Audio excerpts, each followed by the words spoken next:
안녕하십니까. 신경심리학 11번째 시간입니다. 지난 시간에는 자아에 관한 속성을 좀 얘기할 기회가 있었는데, 그 중에 제가 말씀드린 중에 하나가 생각 안 난다 하고 지나갔었는데, 물론 생각이 나지 않았던 그 부분보다도 자아에 관한 속성을 오늘 좀 말씀드리고 또 주의를 하도록 하겠습니다. 주의 내용이 얼마나 대단하길래 이렇게 빨리 주의가 시작되지 않느냐, 어텐션이 시작되지 않느냐, 이렇게 생각하실 수 있을 텐데, 오늘 말씀드린 거는 자아의 속성 또한 우리가 앞서 첫 시간부터 봤던 그 내용과 이어지고, 바로 그런 어떤 자아의 속성, 소위 우리가 의식적으로 경험할 수 있는 나라는 그러한 감각, 그것이 주의와도 어, 무관하지 않고 우리가 주의 장애와 관련된 그런 현상을 이해하는 데 도움이 된다고 여겨져서, 제가 오늘 좀 자아의 속성과 관련해서 좀 더 얘기하려고 합니다.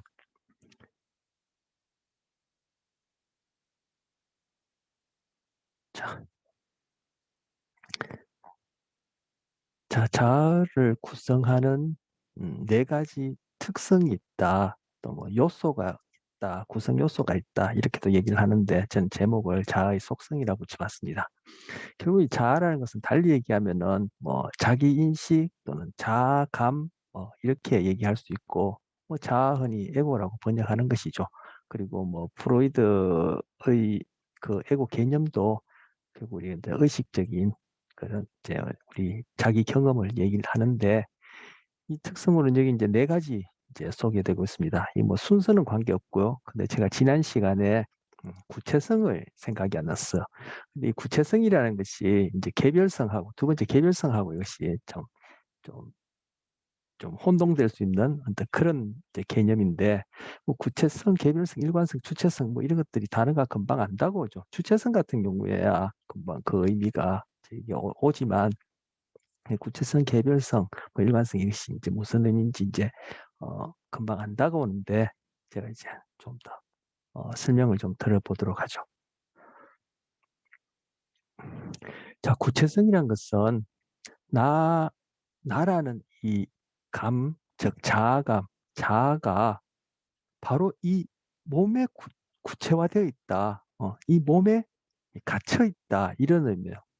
뭐 그럼 당연히 그렇지. 그럼 그렇지 않은 경우가 있냐, 이렇게 생각할 수 있는데, 저도 뭐 이러한 얘기를 처음 들었을 때는 그게 언뜻 이렇게 뭐 머리에 그려지지 않았어요. 그게 어떤 것인지. 뭐 제가 그런 뭐 경험을 이렇게 구체성이 결여된 그런 경험을 해본 적이 없으니까, 또 구체성이 결여된 사람들은 또 그것이 결여됐다는 걸 몰라요. 이제 지금 좀 이따 이제 예를 볼 텐데, 달리 얘기하면은 왜 나라는 느낌이 이 몸에만 국한돼 있냐는 거야.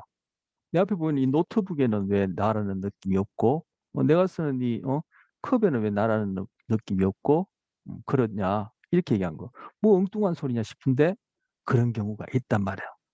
자, 좀 전에 제가 컵에는 왜 나라는 느낌이 없느냐, 이런 얘기를 하다가 생각나는 것이, 우리 그 1차 운동 피질에 표상되어지는 우리의 신체 표상, 즉 호문클루스와 관련해서 저희 생물심리학, 생리심리학 때 말씀드린 기회가 있는데, 익히 뭐 들으신 분은 말씀드린 기억이 나실 테고, 그렇지 않더라도 이렇게 저렇게 들어보신 분이 계실 겁니다.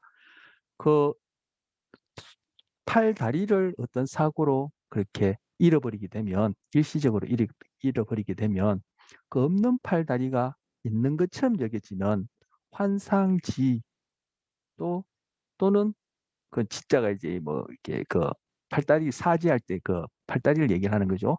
그 없는 팔다리가 있는 것처럼 여기는 환상지, 그리고 그것에서 없는 손이 가렵다든지 뭐 이렇게 여기지는 환상 감각, 그리고 또 없는 팔다리가 아파요. 근데 그 아픈 것이 실제 그 팔다리 몸이 아픈 것보다 더 아파서 어떤 경우에는 그게 심각해서 자살하는 경우가 있을 만큼 그렇게 아프대요.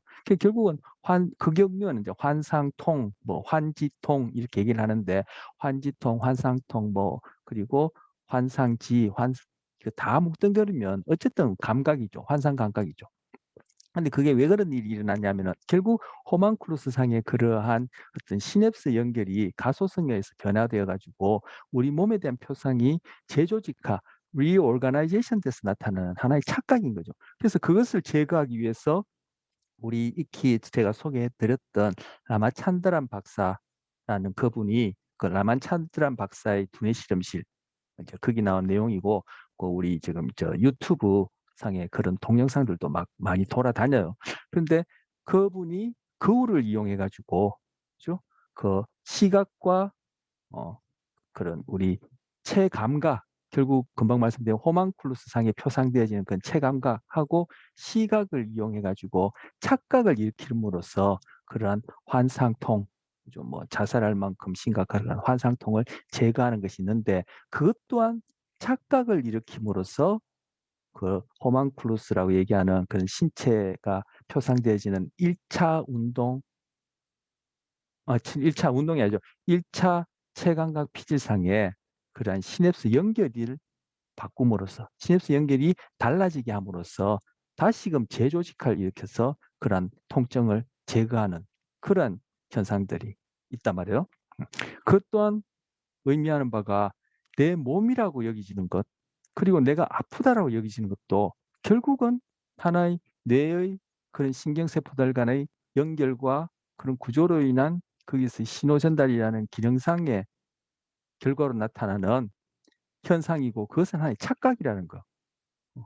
그렇다면은 금방 그 환상통이 착각이니까 그걸 또 착각으로 치료했는데, 그러면 그러한 환자라고 얘기하는 특별한 경우가 아니라 우리가 일상적으로 이게 내 몸뚱아리다, 내가 지금 아프다, 내가 슬프다, 기쁘다 하는 것도, 이것도 다 결국은 환상통과 마찬가지로 착각이라는 그런 의미가 있는 거예요. 근데 그런 환상통이나 환상각을 경험하는 사람들은 일시적으로 뭐 사고나 아니면 수술로 인해서 그런 팔다리를 제거하는 경우고, 그 한센병이라 해서 예전에 나병이라 그랬죠. 이 경우에는 사지 부분이 서서히 아주 점진적으로 그것을 상실하게 되는데, 그런 경우에는 이런 환상 감각이 없어요. 왜? 그러한 사지가 점점 그 사라지면서, 그 이제 한센시병 같은 경우에 사라지는 중에 그것이 점진적으로 일어나면서 그렇게 몸의 일부가 상실되는 중에도 우리가 환경과 생 상호작용하면서 생활하죠. 뭐 만들고, 그죠? 뭐 만지고 이동하고, 그죠? 먹고 마시고 뭐 이렇게 자기에게 주어진 그런 역할을 하니까 이 환경과 그래도 일부 사라지고 있는 중이지만 결여된 어떤 그런 신체 부위와, 그리고 금방 말씀드린 그 뇌의 그런 신체 표상하는 부위가 서로 역동적으로 상호작용하면서 뇌의 표상 부위의 그런 시냅스가 거기에 맞게끔 재조직화되니까. 이 경우에는 뭐 또 정상적인 얘기할까요? 뭐 정상적, 비정상적이나 말 떠나서 어쨌든 그러한 그런 상호작용에 맞게끔 재조직화되니까 갑자기 팔다리를 상실한 그런 경우처럼 환상통도 안 생겨요. 이걸 통해서 결국 내 몸이란 것, 그리고 나라는 감각이 어떻게 생기는지를 또 추측해 볼 수 있는데, 그거 마찬가지로 정상인, 소위 이제 이런 한센시병이나 뭐 그런 팔다리를 잃어버린 그런 경우가 아닌, 뭐 팔다리를 잃어버렸다고 해서 뭐 비정상인은 아니죠. 제가 말씀드리다 보니까 정상, 비정상 단어 쓰는 것들이 이게 좀 적절하지 않은데, 통상 우리가 늘 쓰는 물건들, 저는 이제 오래전에 어 세상에 이런 일이라는 그런 TV 프로그램에서 봤는데, TV 프로에서 봤는데, 대구에 어떤 계신 남자분인데 이 자동차 운전을 해서 이 리얼 파킹, 우리는 백파킹이라 합니까? 그 후진해서 이렇게 차를 정차하는 이걸 하는데, 뭐 귀신같이 해요. 그냥 잘하는 정도가 아주 귀신같이 하는데, 어떻게 거기서 이제 그 PD가 어떤 챌린지를 주냐면은 벽에다가 차를 최대한 가까이 그렇게 주차, 파킹을 하는데, 이제 뒤로 후진해서 파킹을 하는 거야. 하는데 이 옆에 있는 그 거울 있죠. 차 옆에 있는 그게 우리 영어로는 사이드 미러를 합니까? 그 사이드 미러와 벽 사이의 그 간격이 명암 한 장이 들어갈 수 있게끔 그렇게 파킹을 하는데, 후진해서 파킹하는 거야. 그것도 뭐 앞으로 갔다 뒤로 갔다 이렇게 하는 것이 아니라 한 번만에 매끄럽게 쫙 파킹을 하는 거. 그래서 그걸 촬영하면서 거기 이제 PD가 진짜 명함을 하나 들고는 벽에다가 요렇게 갖다 대고 있으면서 차가 딱 후진해서 사이드 미러가 거기 올 때 명함을 딱 떨어뜨려 봐요. 떨어뜨리면은 그 명함이 그 사이드 미러랑 벽 사이에 딱 물려요, 파킹할 사이에. 그럼 명함을 싹 빼면 정말 그 명함이 들어갈 수 있는 틈 정도를 남기고 차가 벽이랑 나란히 평행으로 그렇게 파킹을 하는 거예요. 그거 어떡해요? 야, 진짜 세상에 이런 일이 싶으죠. 근데 그것을 하고 또 하고 또 하면은 제가 만약에 저는 차 운전이 아니라 제가 제 손을 가지고 벽에다가 명함 한 장의 정도의 틈새가 있게끔 그렇게 갖다 대보라 하면은 잠시만요. 네. 명함 한 장의 틈새가 있게끔 벽에 갖다 대보라 하면은 그 저뿐만 아니라 여러분 누구나 하실 수 있을 거예요. 그죠? 왜? 내 몸이니까. 그런데 좀 전에 말씀드린 그 파킹, 그 세상에 이런 일이 나왔던 그분이 이 자동차를 늘 자기 몸처럼 사용하다 보니까 이 자동차 이 전체가 그리고 옆에 있는 그 사이드 미러 전체가 자기의 몸의 일부로 뇌 안에는 그렇게 표상이 되어지기 때문에 그것이 가능한 거예요. 자, 아까 왜 이렇게 이 얘기를 하냐면은 아까 당연히 나라는 감각, 자아가 뭐 이 내 몸에 국한된 것이지 내 앞에 있는 노트북이나 내 옆에 있는 책이나 이런 이 컵이나 여기 어떻게 나라는 느낌이 있을 수 있어. 이렇게 생각할 수 있는데 좀 전에 말씀드린 그 귀신같이 그런 주차를 하는 그분 같은 경우에는 이 자동차의 자아라는 자기의 몸의 신체 일부라는 것이 확장되는 거예요. 그래서 예, 확장되는 거예요. 뭐 또 다른 예도 있지만 뭐 지금 너무 길어지는 것 같아서 이제 뭐 그 구체성과 관련해서 좀 보도록 하겠습니다. 바로 그런 식으로 우리 자아감이라는 것은 이것이 어떤 고정된 형태로 그죠?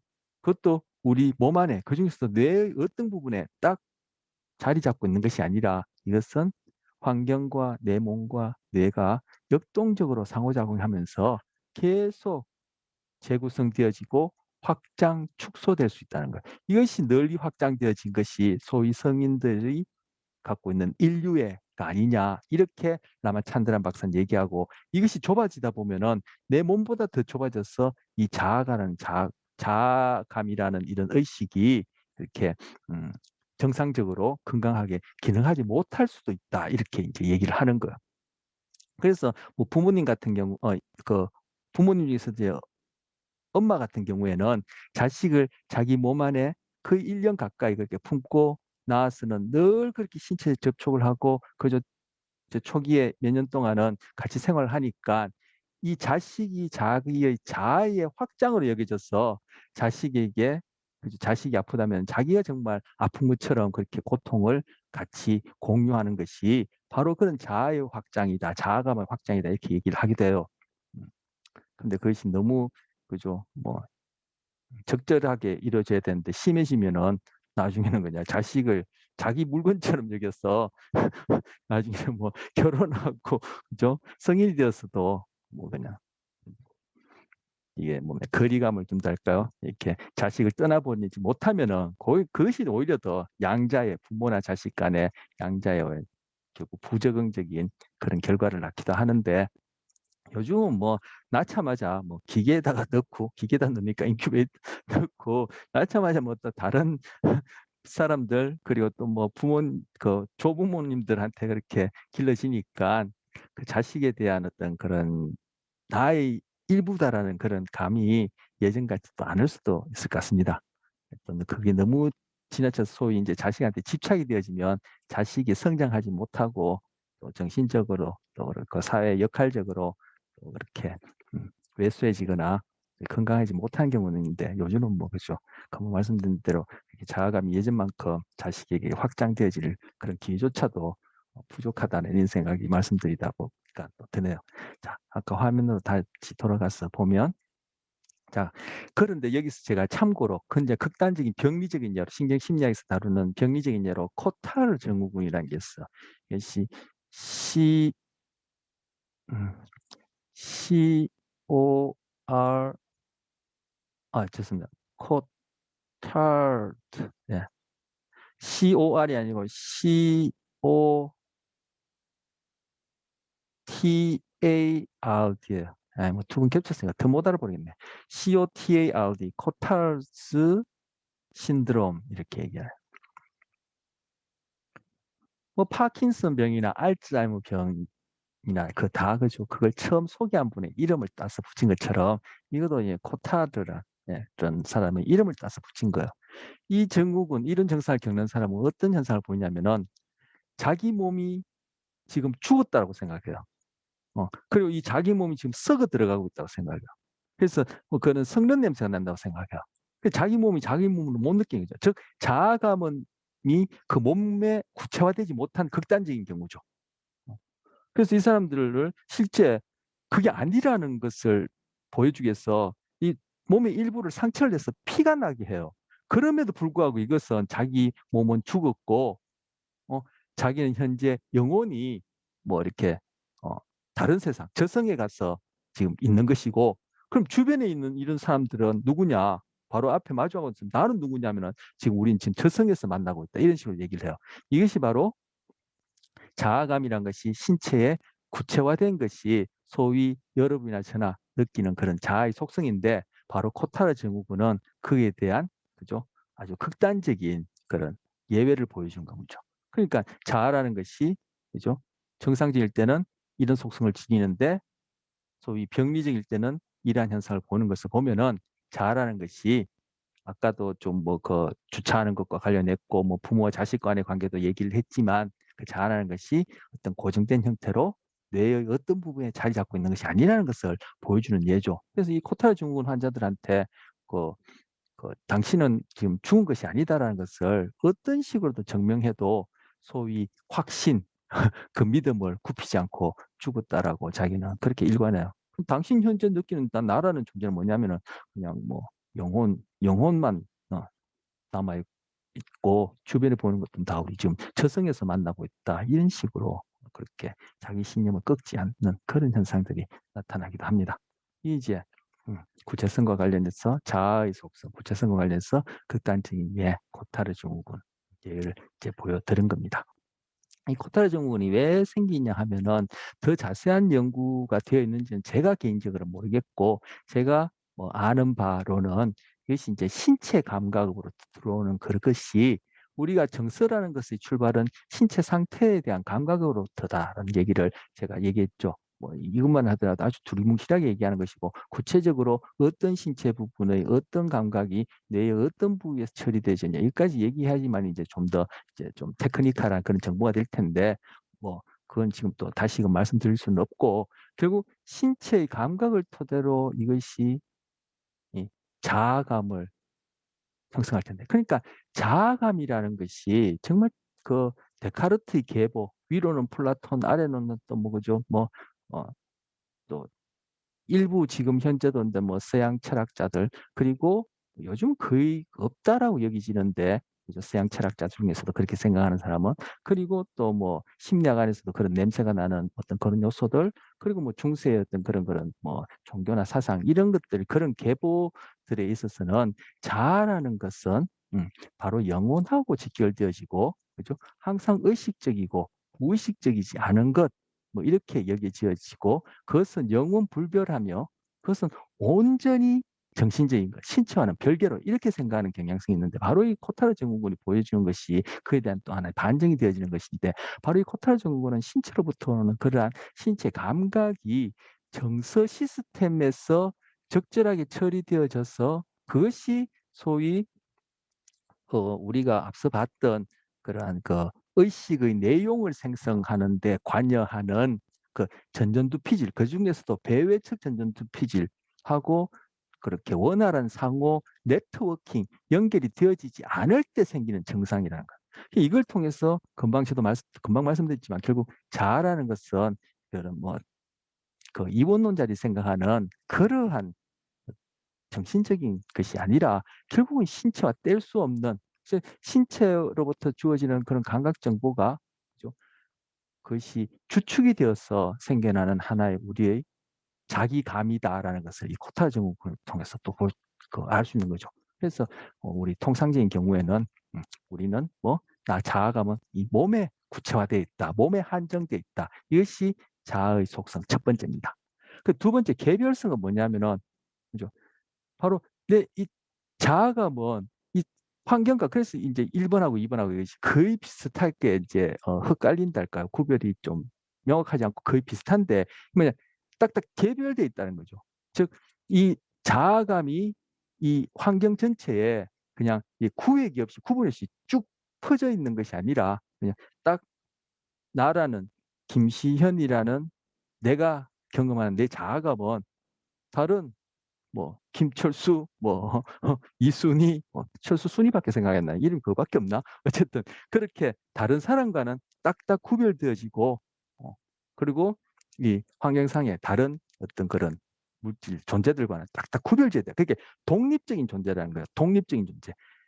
제가 제 자신에 대해서 갖고 있는 이 자아감은 딱 다른 사람과는 구별된 나의 독립된 그러한 존재감 이걸 이제 개별성이라 얘기하는 거죠. 아주 구체성하고 거의 비슷비슷해 보이죠. 그런데 바로 이런 개별성이 이것도 아까 자아 속성 자체가 이것이 고정된 것이 아니라 역동적으로 항상 확장, 축소될 수 있다 했는데 바로 이 개별성은 금방 제가 말씀드린 대로 그런 것들이 우리가 여러분이나 저나 경험하는 그런 감각하는 그런 자아인데 이 개별성의 속성을 반증하는 그러한 경우가 있단 말이에요. 그 여러 가지 예가 있겠지만 여기서 고무손 착각이라는 거 하나 보고 또 말씀드리도록 하죠. 이 고무손 착각은 어, 가짜로 만든 그런 고무손이 내 손처럼 여기진단 말이에요. 요 바로 이제 착각을 이용한 거죠. 아까 오늘 처음 시작할 때 제가 그 환상 감각이라는 것도 착각이고 그렇게 해서 생기는 통증도 착각인데 그럼 그걸 착각을 이용해서 통증을 제거한다는 얘기를 했고 그걸 통해서 시사하는 바가 우리가 소위 정상인인 사람이 겪는 모든 그러한 심리적 내용이라는 것은 착각이다까지 이렇게 적용할 수 있는 내용을 했는데 바로 그것과 관련된 거, 이 고무슨 착각이 이건 이제 정상인에게서 정상 비정상이란 말은 할 필요 없고 그래서 이게 우리가 착각을 이용해서 가짜 고무손이 내 손처럼 여겨질 수 있는 그런 것들을 보여주는 거예요. 그러니까 우리는 일상적으로 소위 그 통상 자아 또는 자아감이라 할 때는 이러한 고무손 착각처럼 이런 일이 일어나지 않고 바로 딱 독립된 그죠? 다른 것과는 이제 이렇게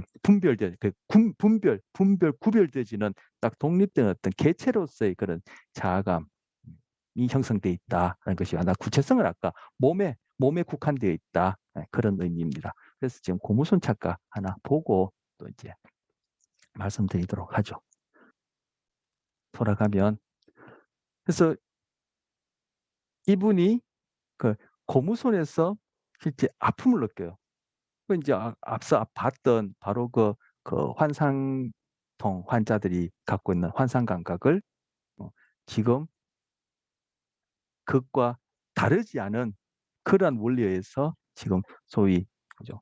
여러분의 저 같은 사람들이 얼마든지 이렇게 음, 나 몸의 일부가 아닌 그러한 대상에까지 어떤 자아감을 확장시킬 수 있다는 것을 보여주는 예가 되는 것이죠. 자, 이걸 통해서 이 개별성이라는 것도 이건 얼마든지 이렇게 무너질 수 있다, 왜곡될 수 있다는 걸 보여주는 거야. 어쨌든 지금 통상 우리가 일반적으로 경험하는 자아의 속성, 구체성, 개별성 거기에 뭐랄까 반대되어질까요? 그 구체성이 이렇게 깨어질 수 있다, 와해될 수 있다는 예로 코타르, 개별성이 와해될 수 있다는 예로 공무순 착각 이렇게 보여드린 겁니다. 여러분 여기서 보여지는 요거 실험 한번 해보시면 설명보다 한번 해보시면 그죠? 우리가 배우는 이런 이 지식이랄까 이런 내용도 제가 앞선 시간에도 그죠?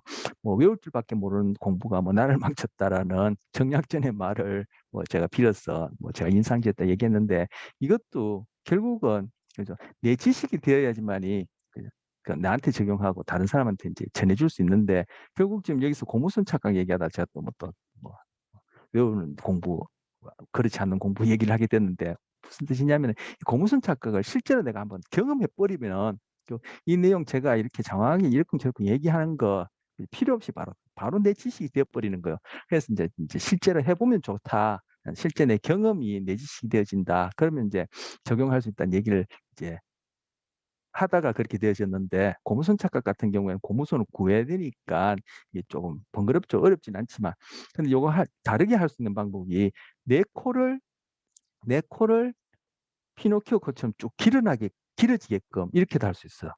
이 고무선 착각은 결국 같은 그런 원리에서 일어나는 현상인데 누군가 제가 이렇게 이것도 뭐 공유를 중지하고 화면을 보세요. 제가 이렇게 앉아 있고 제 앞에 누군가 그죠? 앉아 있는 거예요. 마주 보고 앉아 있는 것이 아니라 앞쪽을 보고 앉아 있고 그리고 저는 눈을 감아요. 눈을 감고 한 손으로는 앞 사람의 코를 한 손으로는 앞 사람의 코를 그런데 제가 하는 것이 아니라 제3자가 그 요걸 하려면 새삼이 있어야 되죠. 그 가족끼리 한번 해보세요. 그래서 제가 앞에 앉아 있고 또 누군가 앞에 앉아서 있고 계시고 너무 멀리 계시면 안 돼요. 가까이 앉아 계시고 저는 눈을 감고 이제 제가 피험자요. 저는 눈을 감고 누군가 제3자가 제 손을 들고 저는 손에다가 힘을 빼야 돼요. 제가 이 손을 운동하면 안 돼요. 누군가 제 손을 잡고 이 손으로 앞살의 코를 이렇게 건드려요. 건드리면서 제 손을 갖고 앞살의 코를 건드리는 이 제3자의 이 사람이 한 손으로는 제 코를 건드려요. 결국 뭐예요? 저는 눈을 감고 제 손에서는 앞 사람의 코를 건드리는 감각을 경험해요. 그런데 이 제 손을 잡고 코를 탁탁 치게 하는 이 제3자는 그 사람의 손으로 제 코를 건드려요. 그럼 이제 뭐예요?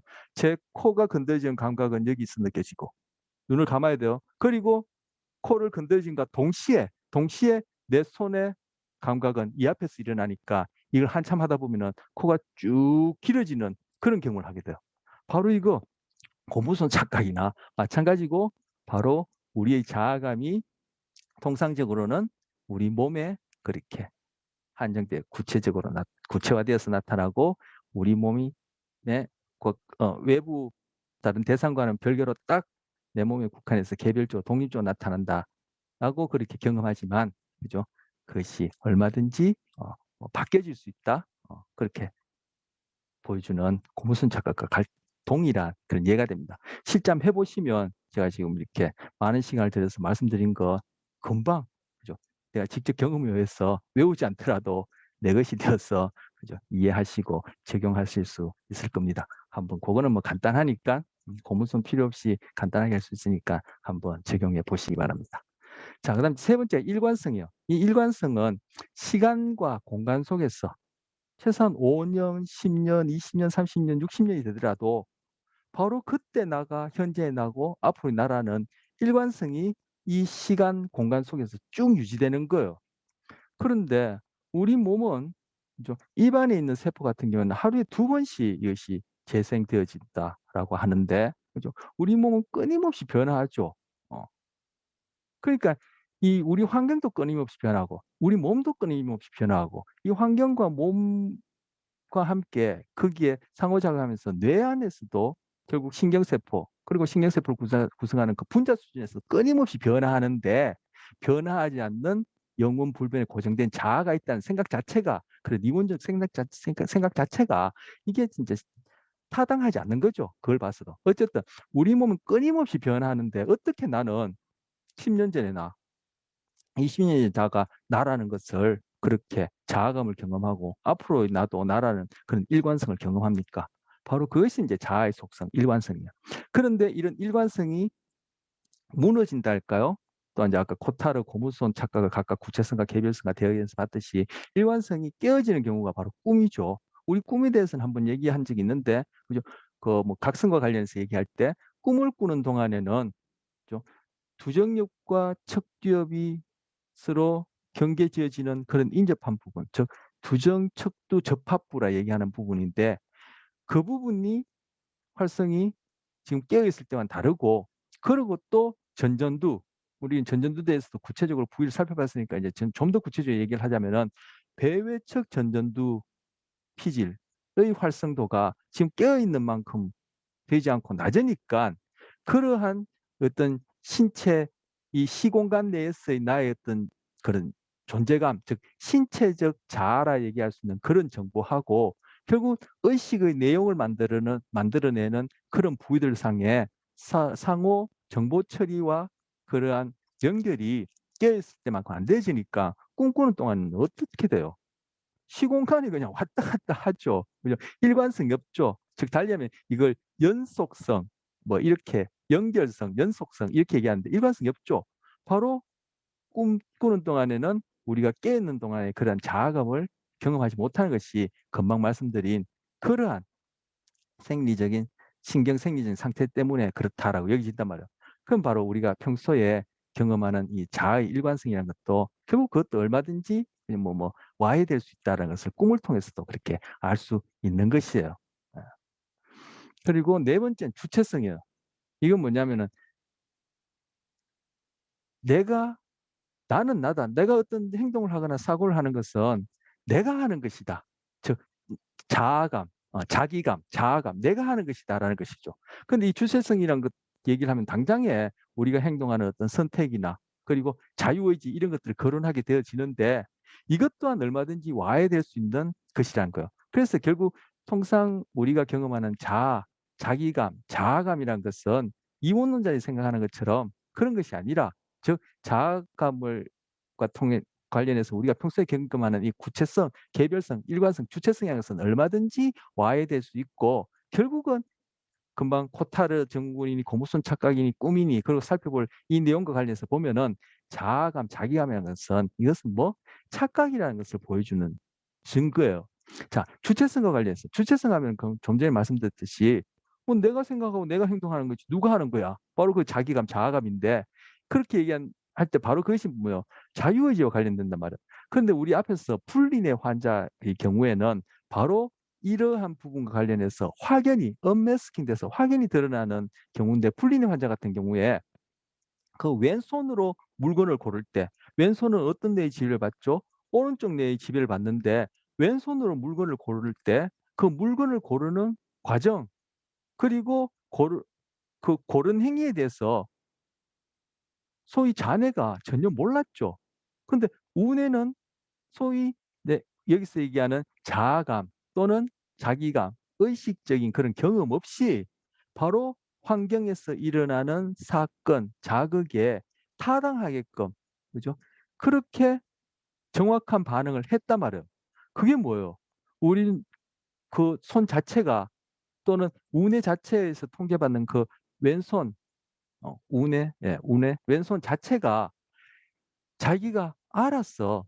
스스로. 음. 스스로 행동하는 것처럼 그렇게 여겨진단 말이에요. 그걸 바로 외계인 손증후군이라 얘기를 해요. 그래서 불린의 환자에서 나타나는 왼손의 그런 상황에 맞는 적절한 행동은 외계인 손증후군이라 얘기한 걸 하는 것에 포함시킬 수 있는 그런 하나의 증상이고 또는 전전두 피질 중에 그 내측 전전두 피질, 이 내측 전전두 피질이 운동 피질, 1차 운동 피질 를 도와준다 할까요? 2차 운동 필질과 그 관여해서 우리 운동을 조절하는 보조 운동 피질이 이렇게 있는 부위거든요. 근데 내측 전전두 피질 중에서도 바로 그 전대상회, 그 뇌량, 뇌가 이렇게 있으면 이건 오른쪽 뇌의 안쪽 면이라 합시다. 뇌를 반 딱 잘랐어. 오른쪽 뇌의 안쪽 면이라면은 뇌량이 즉 좌반구, 우반구를 연결하는 이 뇌량 풀린 환자가 결국 이제 뇌량이 절단되고 그 이후에 교련들이 절단되는 거라 했는데 바로 이 뇌량 옆으로 이렇게 있는 피질. 예, 여기 너무 작게 그려서 이게 좁은데 어쨌든 뇌량 바로 위에 있는 이렇게 있는 내측 피질 이 부위가 대상회예요. 이것이 어떻게 뇌량을 둘러싸고 있는 것이 띠 모양으로 생겼다 해서 벨트 모양으로 생겼다 해서 띠대자를 써서 대상회 또는 띠것질 뭐 띠랑 이렇게 얘기하는데 그 중에서 이 앞부분은 이만큼은 그죠 전두엽 그 중에서 이만큼이 전두엽에 해당할 테고 그 중에서도 이만큼은 전전두엽에 해당할 텐데 바로 대상회 중에 더 앞쪽에 있는 전대상회 또는 앞쪽 띠랑 이렇게 얘기하는데 이 부분이 바로 1차 운동 피질과 함께 우리 운동을 조절하는 보조 운동 피질이 또 여기에 관여한다 할까요? 보조 운동 피질이 있는 부분이기도 해요. 근데 바로 이 부분이 손상될 때 이 부분이 손상될 때 외계인 손 증후군이라 해서, 그죠? 손이 자기가 꼭 뭔가 의도와 계획이 있는 것처럼, 말 그대로 손이 자기가 의지가 있는 것처럼 막 움직여서 그 상황에 맞는 적절한 행동을 한단 말이에요. 또는 우리가 조금 전에도 얘기했던 바로 두정력과 척두엽이 만나는 바로 두정척두 접합부, 그 부위가 망가지더라도, 그죠? 이런 외계인 손 증후군이 나타나요. 근데 조금 전에 나타나요. 뭐 분리인에서 이 경우에도 그렇게 나타나고, 이런 것들 외계인 손 증후군이 하는데, 바로 이런 것들을 볼 때 결국 주체성이라는 것도, 자아감이라는 걸 구성하는 이 주체성이라는 것도, 이것도 얼마든지 와야 될 뿐만 아니라 이것도 하나의 어떤 그런 착각이다, 이렇게 얘기할 수 있다는 거죠. 그래서 이 주체성 하면 당장에 자유의지하고, 자유의지라는 이런 것하고 관련되어지는데, 자, 자유의지라는 것이 관련 어떤 것인지, 또는 자유의지라는 것이 있는 것인지, 그걸 또 한번 볼 수 있는 동영상이 있어서 이것도 보려고 합니다. 결론은 자유의지라는 것도, 그죠? 자아감을 구성하는 하나의 의식적 현상으로서 우리가 좌방구를 통해 만들어내는 착각이다. 그렇게 이제 결론을 내릴 수 있습니다. 자, 동영상 이거 하나 보시고 또 하도록 하죠. 자유의지. 우리가 한낱 짐승이나 동물이 아닌 인간임을 자랑스러워하는 요소들 중에 하나다. 우리는 자신있게 말한다. 인간은 누구나 원하는 걸 마음먹을 수 있고 마음먹은 바대로 행동할 수 있다고. 인간이라면 누구나 원하는 바를 생각하고 결정하고 그를 행동에 옮길 수 있는 능력을 갖고 있다. 이게 바로 상식처럼 통용되는 자유의지의 핵심 개념이다. 하지만 과연 그럴까? 쉬운 예를 들어보자. 우리가 자신의 손가락을 움직인다고 할 때 이때 일어나는 우리 신체 속의 메커니즘을 어떻게 구체화할 수 있을까? 간단하다. 일단 손가락을 움직이겠다는 생각 또는 움직이고 싶다는 마음을 갖는다. 그리고 이 생각과 마음이라는 일종의 의지를 뇌가 받아들이고 뇌가 전기 신호를 통해 이러한 뜻을 신체에 전달하여 결국 손가락을 꿈틀거리게 만든다. 쉽게 말해 이를 의지, 뇌의 전기 신호, 행동이란 메커니즘으로 도식화할 수 있다. 즉 생각과 마음가짐이 먼저이고 후행하는 실제 행동이 최종이다. 이게 바로 우리가 알고 있는 자유의지의 기본 개념이다. 만약 손가락을 움직일 생각조차도 없었고 그러한 마음조차 먹은 일이 없음에도 불구하고 손가락이 그냥 움직인다? 적어도 정상적인 차원의 자유의지를 가진 인간에게는 결코 있을 수가 없는 일이다 라고 우리는 생각한다. 하지만 과연 그럴까? 이를 실제 실험으로 증명해낸 과학자가 있다. 벤저민 리벳이란 교수다. 리벳은 피험자의 뇌파를 측정할 수 있는 도구를 피험자에게 설치한 뒤 피험자에게 버튼을 하나 주었다. 리벳의 요구는 간단했다. 그냥 버튼을 누르고 싶다는 의지가 생길 때 버튼을 누르라는 거였다. 과연 이 실험에서도 피험자들이 앞서 본 바와 같이 의지, 뇌의 전기신호, 행동이란 메커니즘을 따를까? 결과는 정반대였다. 피험자에게 스스로 손가락을 움직이겠다는 생각, 손가락을 움직이고 싶다는 마음가짐이 생기기 이전에 이미 대뇌의 운동 영역에서 손가락을 움직임과 관련하여 준비 전유라고 불리는 뇌파를 내보내는 것이 실험 장치에 의해 측정된 것이다. 한마디로 생각과 마음가짐에 선행하여 뇌가 이미 움직인 셈이다. 이는 의지, 뇌의 전기신호, 행동이라고 알고 있던 우리의 상식적인 자유의지의 메커니즘이 사실상 뇌의 전기신호, 의지, 행동이란 메커니즘으로 수정되어야 함을 의미한다. 실험을 실행한 과학자의 이름을 번떠 이를 리벳 실험이라고 한다. 자유의지에 관한 통념을 깨부수고 새로운 차원의 자유의지 개념을 문제제기한 최초 실험으로서 철학, 심리학, 과학 분야에서 자주 회자되고 있으며 그 때문에 각종 시험에서도 주요 지문이나 자료로서 자주 출제되고 있다. 우리는 이 실험을 통해 무엇을 알아야만 하는 걸까? 이 리벳 실험은 우리에게 어떤 의미를, 어떤 교훈을 던져주는 걸까? 이 리벳 실험이 선사하는 인문학적 함의는 이러하다. 어쩌면 우리 인간이 무엇인가를 선택할 때 그 선택을 가능하게 만드는 원천적인 기제는 우리의 생각과 믿음이 아니라 그 이전에 이루어지는 뇌의 생화학적인 작용, 뇌의 생화학적인 메커니즘일 수도 있다. 둘째, 어쩌면 우리가 스스로 자발적으로 발휘했다고 믿는 생각과 믿음이라는 것도 실상은 그 이전에 이미 뇌가 임의적으로 결정해버린 사안들에 대해 본인이 사후적으로 합리화하고 정당화한 일종의 짜맞춘 논리, 짜맞춘 사변에 불과할 수도 있다. 모든 판단은 어쩌면 이미 내려진 것일지도 모른다. 리벳 실험이 우리에게 선사하는 인문학적 카미, 지식, 교훈이다. 네, 아유, 딱 저희 지금 하려는 내용하고도 이렇게 연결되어서 올렸지만, 딱 연결되는 내용들이 있습니다. 보다 보니까 저는 학습 심리학 때 제가 늘 강조했던 것들이 생각나는데, 그 학습 심리학이 이제 행동주의를 바탕으로 하지 않습니까? 초기의 그런 극단적인 행동주의와는 또 이제 다른 성향을 지금 보이긴 하는데, 어쨌든 행동주의가 있는데, 그 행동주의는 이제 그 내성법, 즉 우리 의식으로 우리의 경험과 사고와 행동을 설명하려는 그러한 내성법이 갖고 있는 한계를 극복하기 위해서 나온 것이 이제 행동주의다라고 즉, 말씀드릴 수 있는데, 근데 그 행동주의를 비판하고 나온 게 이제 인지혁명, 또 인지주의, 심리학 이런 쪽이에요. 인지학습이라 얘기하는 것인데, 그 인지학서에서 늘 행동주의와 관련된 학습 심리학을 비판하는 것 중에 약방의 감초처럼 얘기하는 것이 통찰, 잠재적 학습, 그리고 관찰 학습은 행동주의가 얘기하는 것처럼 그렇게 이르는 것이 아니라 뭔가 정신적인 그러한 것과 관련된 인지 과정 해서 그게 이제 구성 개념을 만들고 설명하는데, 인지 심리학이나 인지주의를 자세히 보면은 그게 데카르트적인 이원론적 냄새가 항상 좀 나요. 저 개인적으로 보면은.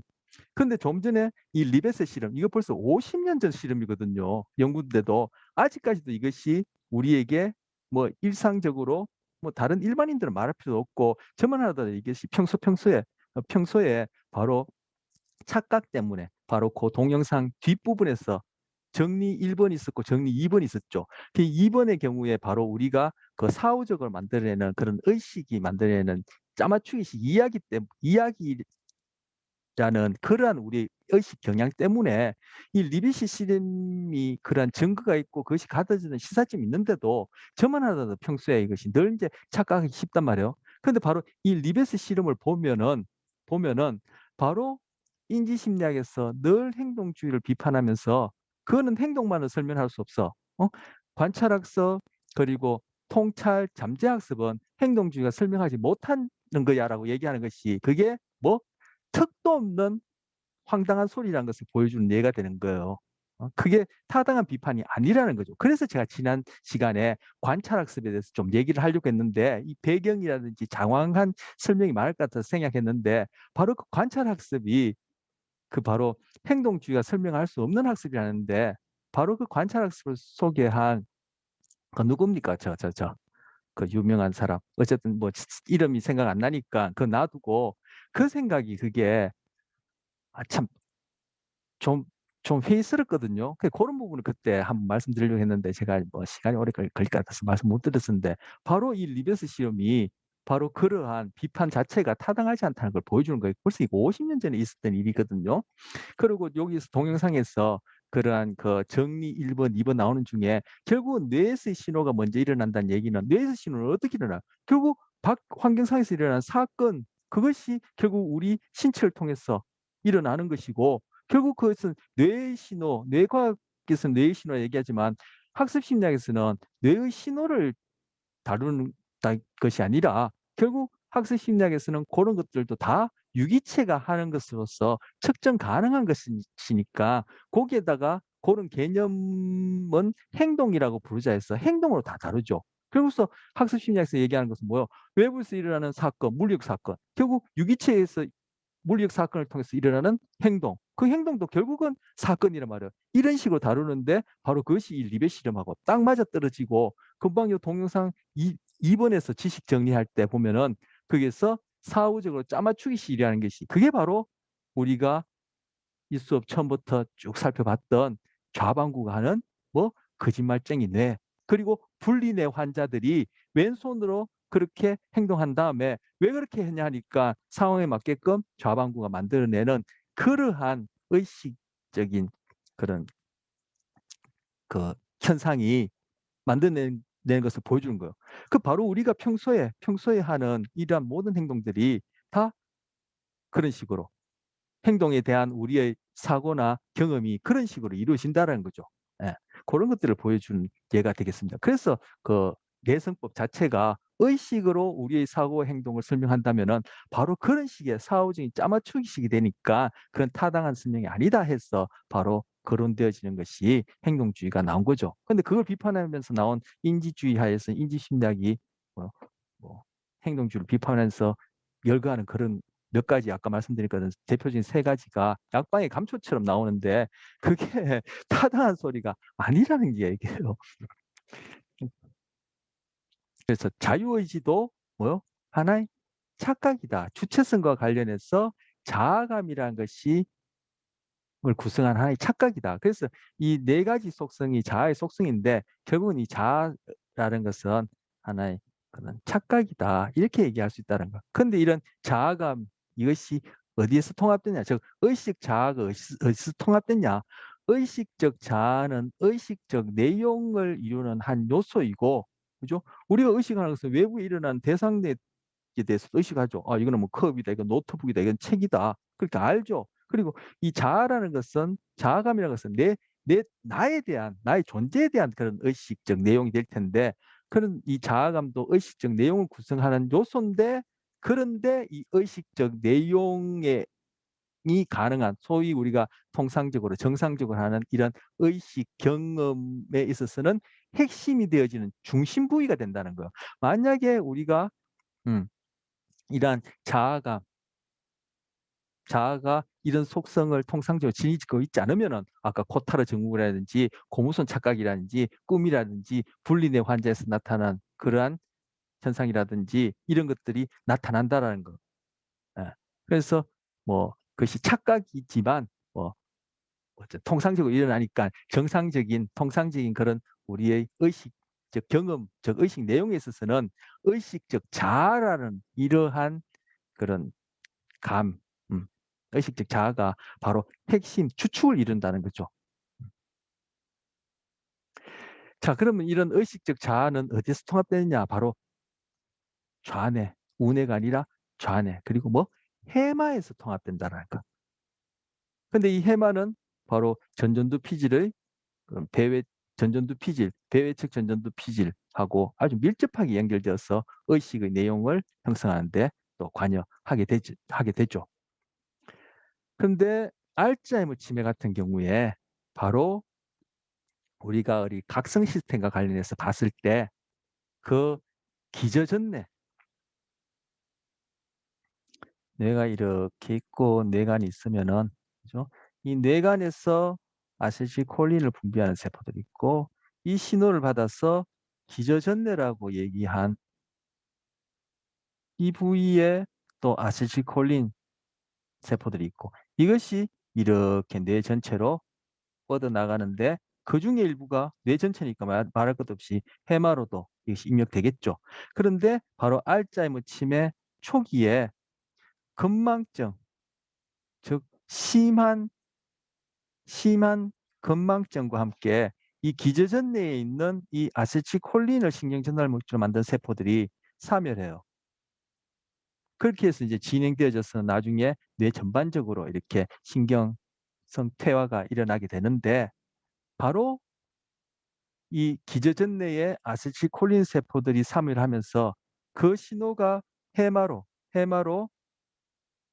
적절하게 작용하지 못해서 해마가 단기 기억을 장기 기억으로 그리고 이때 단기 기억, 장기 기억은 우리 기억 중에는 바로 서술 기억, 그중에서 특히 의미 기억이 아닌 일화 기억, 서술 기억 얘기하면서 의미 기억, 일화 기억 얘기한 적 있죠. 서술 기억은 의미 기억과 일화 기억이 있다. 일화 기억은 결국 내가 실제 경험한 사건에 대한 기억이고 의미 기억은 어떤 사실에 대한 기억이다. 이 사실에 대한 기억은 나에 대한 사실도 있고, 그죠? 뭐, 나는 남자다. 뭐, 나는 어디에서 학교 나왔다. 나는 몇 살이다. 이런 것도 있지만 지구는 둥글다. 1 더하기 1은 2다. 그죠? 뭐, 서울은 대한민국의 수도다. 뭐, 이런 사실 기억도 있죠. 이런 것들이 결국 서술 기억을 이루는데 서술 기억 중에서도 내가 경험한 사건과 관련된 일화 기억, 이것이 단기 기억에서 장기 기억으로 넘어가지 못해서 생기는 것이 건망증인데 바로 이 기저전내의 죄송해요. 기저전 내 아시콜린 세포의 사멸과 그로 인한 해마 기능의 그러한 정상적인 기억과 관련된 그런 처리가 안 되어서 나타나는 것이 알츠하이머 치매 초기 증상이에요. 그래서 알츠하이머 치매를 겪는 사람들 보면은 바로 의식적 자아감이 그죠? 이런 부분이 이제 결여되어 있는 것이죠. 결여되어 있는 것이죠. 그래서 제가 알츠하이머 치매 우리 틈난들과 같이 기억을 얘기를 하고 있고 한다고 말씀드렸는데 같이 포함시켜서 얘기했습니다. 그래서 의식적 자아 통합은 해마 좌뇌에서 관여한다. 그리고 또 바로 해마에서 관여한다.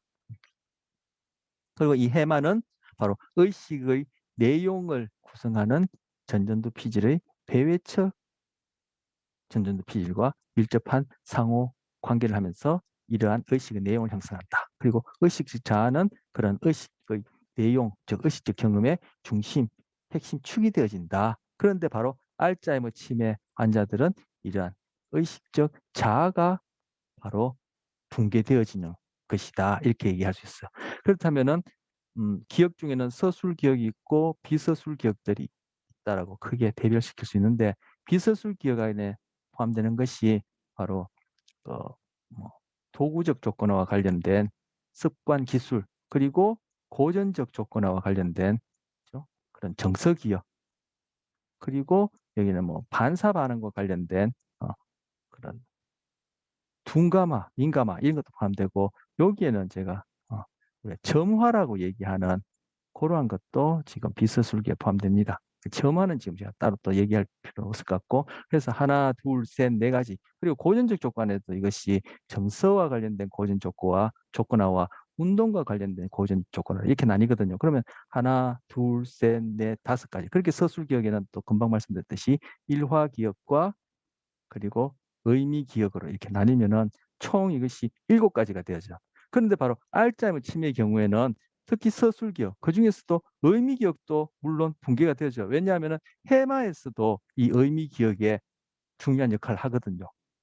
그런데 특히 일화기억이 가장 심각하게 치명적으로 이제 영향을 받는데 이것이 붕괴되어진다 하더라도 이분들은 뭐 이런 기억들은 그죠? 상대적으로 다 정상적으로 남아 있어.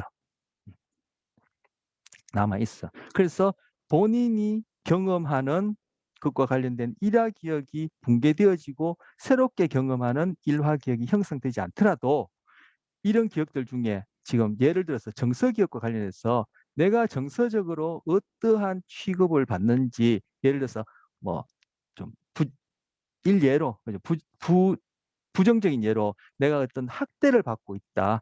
치매 환자로서 그죠? 뭐 아무것도 기억을 못 한다라고 그렇게 다른 사람한테 보여지니까 그래서 학대를 받고 있다면은 바로 그러한 정서와 관련된 그러한 경험은 자기가 우리처럼 이 정상적이라 얘기할 수 있을까요? 이런 정상적인 이 자아가 그죠? 그러한 정서 기억, 정서와 관련된 그러한 어, 일화 기억을 기억하지 못할 뿐이지 분명히 이런 정서적인 학대와 관련된 고전적 조건하에서 얘기하는 CR 반응들은 생겨나요. 그러니까 이분들을 대할 때 우리는 흔히 일화 기억, 의미 기억이 즉 서술 기억이 우리 자아의 그리고 기억의 전부인 것처럼 여겨져서 이것이 망가지니까 아무것도 모른다고 생각하지만 이분들은 이쪽 부분에 대한 기억이 상대적으로 정상적으로 남아 있어서 지금 정서와 관련된 어떤 그런 경험에 있어서는 그죠? 본인이 스스로 모른다 하더라도 이렇게 만들어서 모른다 하더라도 이런 반응들은 있기 때문에 그렇게 마구잡이로 대해서는 안 된다. 뭐 이런 식의 얘기를 하기도 하고 그런 것들 논문들을 읽어본 적이 있어. 근데 바로 이런 7가지를 구성하는 이것들이 결국은 우리를 구성하는 것이죠. 그런데 우리는 의식적인 자아가 전부인 줄 알고 빙산 위에 드러나는 이 부분이 전부인 줄 알고 이 부분만 다인 줄 알지만 결국 이 부분, 그죠? 소위 무의식적인 기억, 즉 몸과 더 가깝고 그리고 이러한 몸으로부터 시작된 그런 것들이 결국은 소위 의식화, 되어지는 이런 기억을 구성하게 되어지고 결국 이런 부분들이 결국 우리 존재에 보이지 않는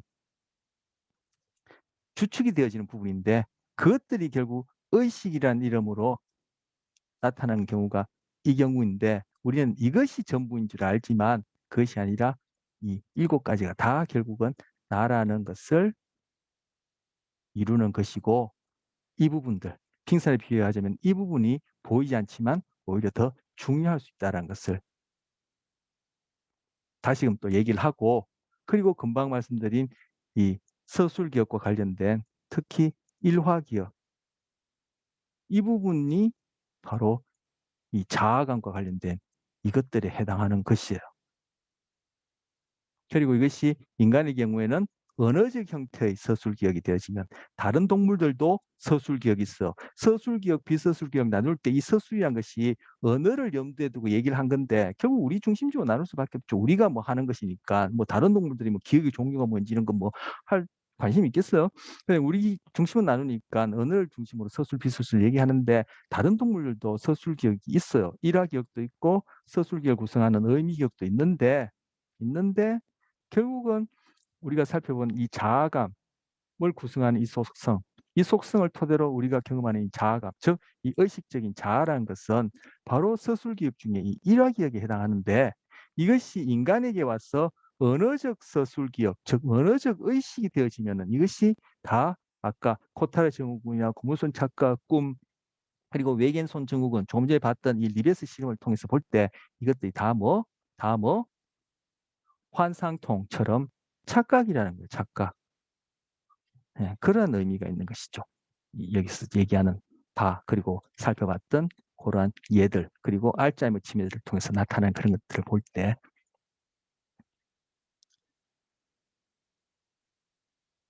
다른 동물들은 좀 전에 제가 말씀드린 다른 동물들도 서술기억, 일화기억과 의미기억이 있다. 그중에 특히 이제 자아, 의식적 자아와 관련해서는 일화기억이 이제 중요하다. 일화기억이 거기에 해당한다 했는데 다른 동물들은 언어적 의식이 없지만 일화기억이 분명히 있는데 그게 있다는 것을 어떻게 알 수 있을까요? 만약 다른 동물들이 자기의 경험, 사건과 일화기억 사건과 관련된다 했죠. 이런 경험이 없다라면은 배가 고플 때 자기 몸을 뜯어먹어요. 그런데 어느 동물도 배가 고프다고 해서 자기 몸을 뜯어먹는 경우는 드물죠. 아주 극단적인 경우, 이례적으로 병리적인 현상 그런 경우에 사람도 자기 몸을 먹는지는 모르지만 뜯고 동물들도 그런 경우 있지만 통상 정상적이라 얘기하는 일상적인 경우에는 배가 고프다고 해서 그죠? 다른 동물들, 그 같은 종으로서의 다른 동물들 아니면 뭐 자기 그런 그 그룹을 이루든 늘 함께 지내던 다른 뭐 타인, 사람의 경우도 그런 경우 있지 않습니까? 극단적인 경우에 그런 타인이나 다른 개체를 먹는 경우는 있어도 배가 고프다고 해서 그죠? 다른 동물들이 사람을 의식적, 언어적인 의식이 없는 즉 그런 동물이라고 해서 그죠? 자기 몸을 뜯어먹는 경우는 없어요. 바로 그걸 통해서 볼 때 다른 동물들도 바로 이 일화기억 그리고 우리처럼 언어적 의식적 자아는 아니지만 바로 이 우리가 갖고 있는 의식적 자아의 바로 출발, 뿌리가 되어지는 그런 자아감은 분명히 있다라는 거예요.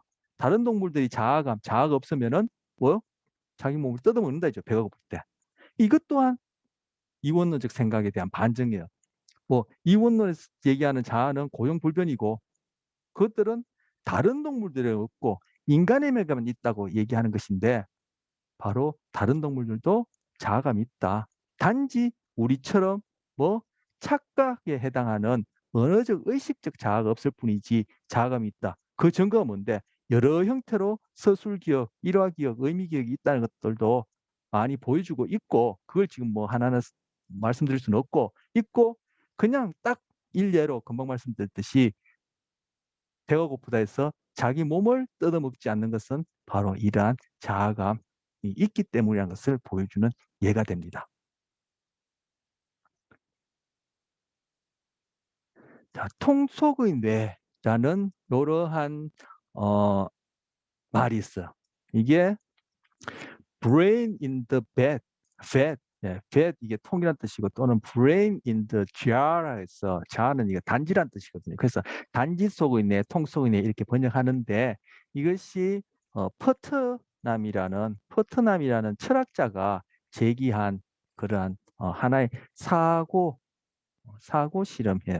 이제 소위 머릿속으로 이제 한번 실험해 본다는 얘기죠. 이게 뭐냐면은 뇌를 홀라당 떼내서 이 뇌를 통 속에다가 이렇게 뇌를 담궈 두면은 실제 지금도 테크니컬하게 기술적으로는 이 뇌를 살릴 수 있는 그러한 장치를 우리가 갖고 있고 얼마든지 살릴 수 있어요. 그래서 이 뇌가 생존할 수 있는 그러한 어떤 통 속에 그러면 뭐 액체 속에 그렇게 집어넣어 놓고 결국 이 액체는 우리가 배웠던 뇌척수액이 되겠죠. 네, 뇌척수액. 뇌척수 안에 필요한 영양물질 그리고 여기다 산소 공급해 주고 그리고 여기 뭐 그 신경 전달 물질과 관련된 것도 포함시켜 주고 하면은 이 뇌 안에 결국 이 뇌는 그죠 뉴런으로 이루어졌으니까 뉴런들 간에 그런 신호 처리는 되어진단 말이에요.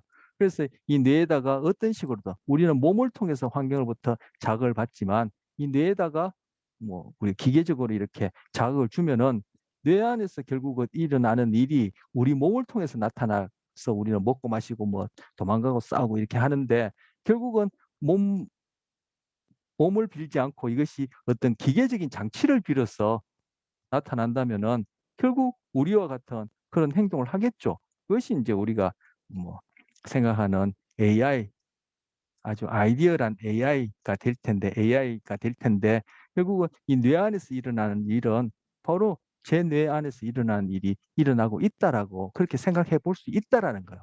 그런 측면에서 이제 통속의 뇌를 얘기하는데 바로 이러한 질문을 하면서 결국 실제라는 것은 무엇이냐라는 이런 질문을 해요.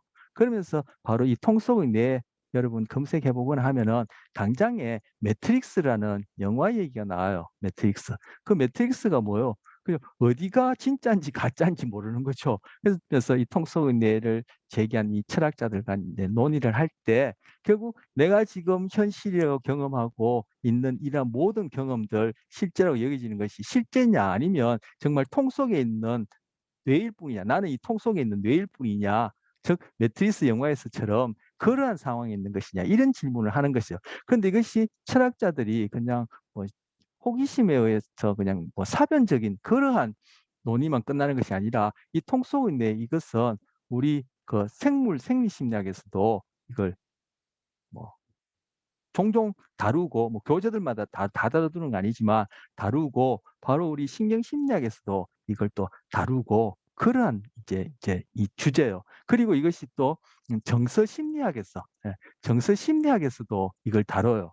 그래서 저는 지금 이걸 정서심리학과 관련해서 얘기를 하려는 거예요. 자, 정서라는 것은 항상 몸과 직결되어지고 몸으로부터 시작한다는 얘기를 제가 말씀드렸는데 바로 이렇게 통 속에 뇌만 살아 있다고 해서 이 뇌에서 일어나는 어떠한 그런 현상들이 정말 우리가 지금 제가 하는 이러한 경험이라는 것하고 동일하겠느냐라는 거예요. 결국 여기에는 뭐 몸이 결여돼 있죠. 몸이 없죠. 이것이 뭐 기계 장치에 의해서 AI가 있다 하더라도 그죠? 몸이 없기 때문에 이 뇌에서 일어나는 이 현상은 내 몸을 가지고 이 환경과 맞부딪히고 있는 내가 하는 경험과는 이것이 동일하지 않다라는 거예요. 그래서 현재까지 이 AI는 인간에게 있어서는 수학적인, 즉 소위 인지심리학에서 다루는 그러한 부분은 구현이 되었고 100% 구현이 될 수 있고 되고 있지만 그죠? 바로 정서심리학에서 다루는 뭐 정서 심리학에서는 그것만 다루는 것이 아니지만 출발점으로 삼는 몸과 관련된 그런 것들은 지금 AI에 이것이 구현이 안 돼 있단 말이에요. 그래서 이제 다시금 이 수학적으로 구현을 하려고 하는데 모르겠습니다. 어떻게 될지 모르겠지만 과거에는 그런 구현도 할 수 없었고 지금을 구현한다 하더라도 결국은 그것은 뭐예요? 우리가 갖고 있는 이런 생물학적인 몸물과 관련된 그러한 구현이 아니기 때문에 과연 이 AI가 정말 사람 같은 그런 AI를 만들 수 있겠느냐 그런 질문을 과거에 해왔고 현재도 하는 중인데 앞으로는 모르겠어요. 정말 이 질문에 대해서 답이 나올지. 그래서 어쨌든 이 통 속에 있는 이 뇌는 제 뇌를 여기다가 이렇게 살려둔다고 해서 뇌에서 일어나는 그 현상이 제 몸을 바탕으로 해서 저의 뇌에서 일어나는 그러한 경험하고는 이것이 동일할 수 없다라는 거죠. 없다라는 거죠. 그렇다면은 바로 아까 말씀드린 그 자아라는 것이 결국은 이원론자의 생각하듯이 뇌 안에 어느 곳에 딱 고정된 형태로 있는 그런 실체가 아니라 바로 이 환경과 내 몸과 이 뇌가 역동적으로 어울려 가면서 그죠? 이 의식의 내용으로서의 자아라는 것이 확장되기도 하고 붕괴되기도 하고 꿈을 꿀 때는 그것이 또 그죠? 깨어있을 때와는 다른 형태의 그러한 자아감도 느끼기도 하고 깨어있을 때는 소위 우리가 정상적이라고 생각하지만 착각일 수 있는 그런 자아감도 일으키고 왜 아까 고무손 착각이라든지 그리고 병리적 현상으로는 외계인손 증후군이라든지 코타르 증후군이라든지 그런 환상통이라든지 이런 식으로 자아감이 그냥 항상 변화될 수 있기 때문에 바로 이 통 속의 뇌를 통해서 얘기하는 바가 바로 뇌에서 일어나는 현상 그것이 전부 다가 아니다. 뇌만을 연구해서는 인간을 다 이해할 수 없고 뇌와 몸과 이것이 처해 있는 뭐 환경 요소하고 환경하고 다 고려해서 이것들이 역동적으로 작용하는 그 과정을 전반적으로 다 다루어야지만이 결국 뇌를 통해서 매개되어지는 우리의 그런 경험이라는 것도 의식적 내용이라는 것도 그중에 주축을 이루는 자아라는 경험이라는 것도 온전히 이해할 수 있다. 이렇게 얘기할 수 있는 하나의 사고 실험이 통 속의 뇌예요. 그런데 바로 그러한 이 통합적인 전체적인 역동적 과정 속에서의 인간의 소위 그런 경험, 의식적 경험, 뭐 그것을 이제 얘기해야 된다고 하는 것이 바로 정서심리학이죠. 인지심리학은 여기서부터 많이 멀어요. 그래서 아까 제가 인지심리학 관련해서 리벳 실험과 관련해서도 그런 얘기 했는데 정서심리학인 거죠. 자,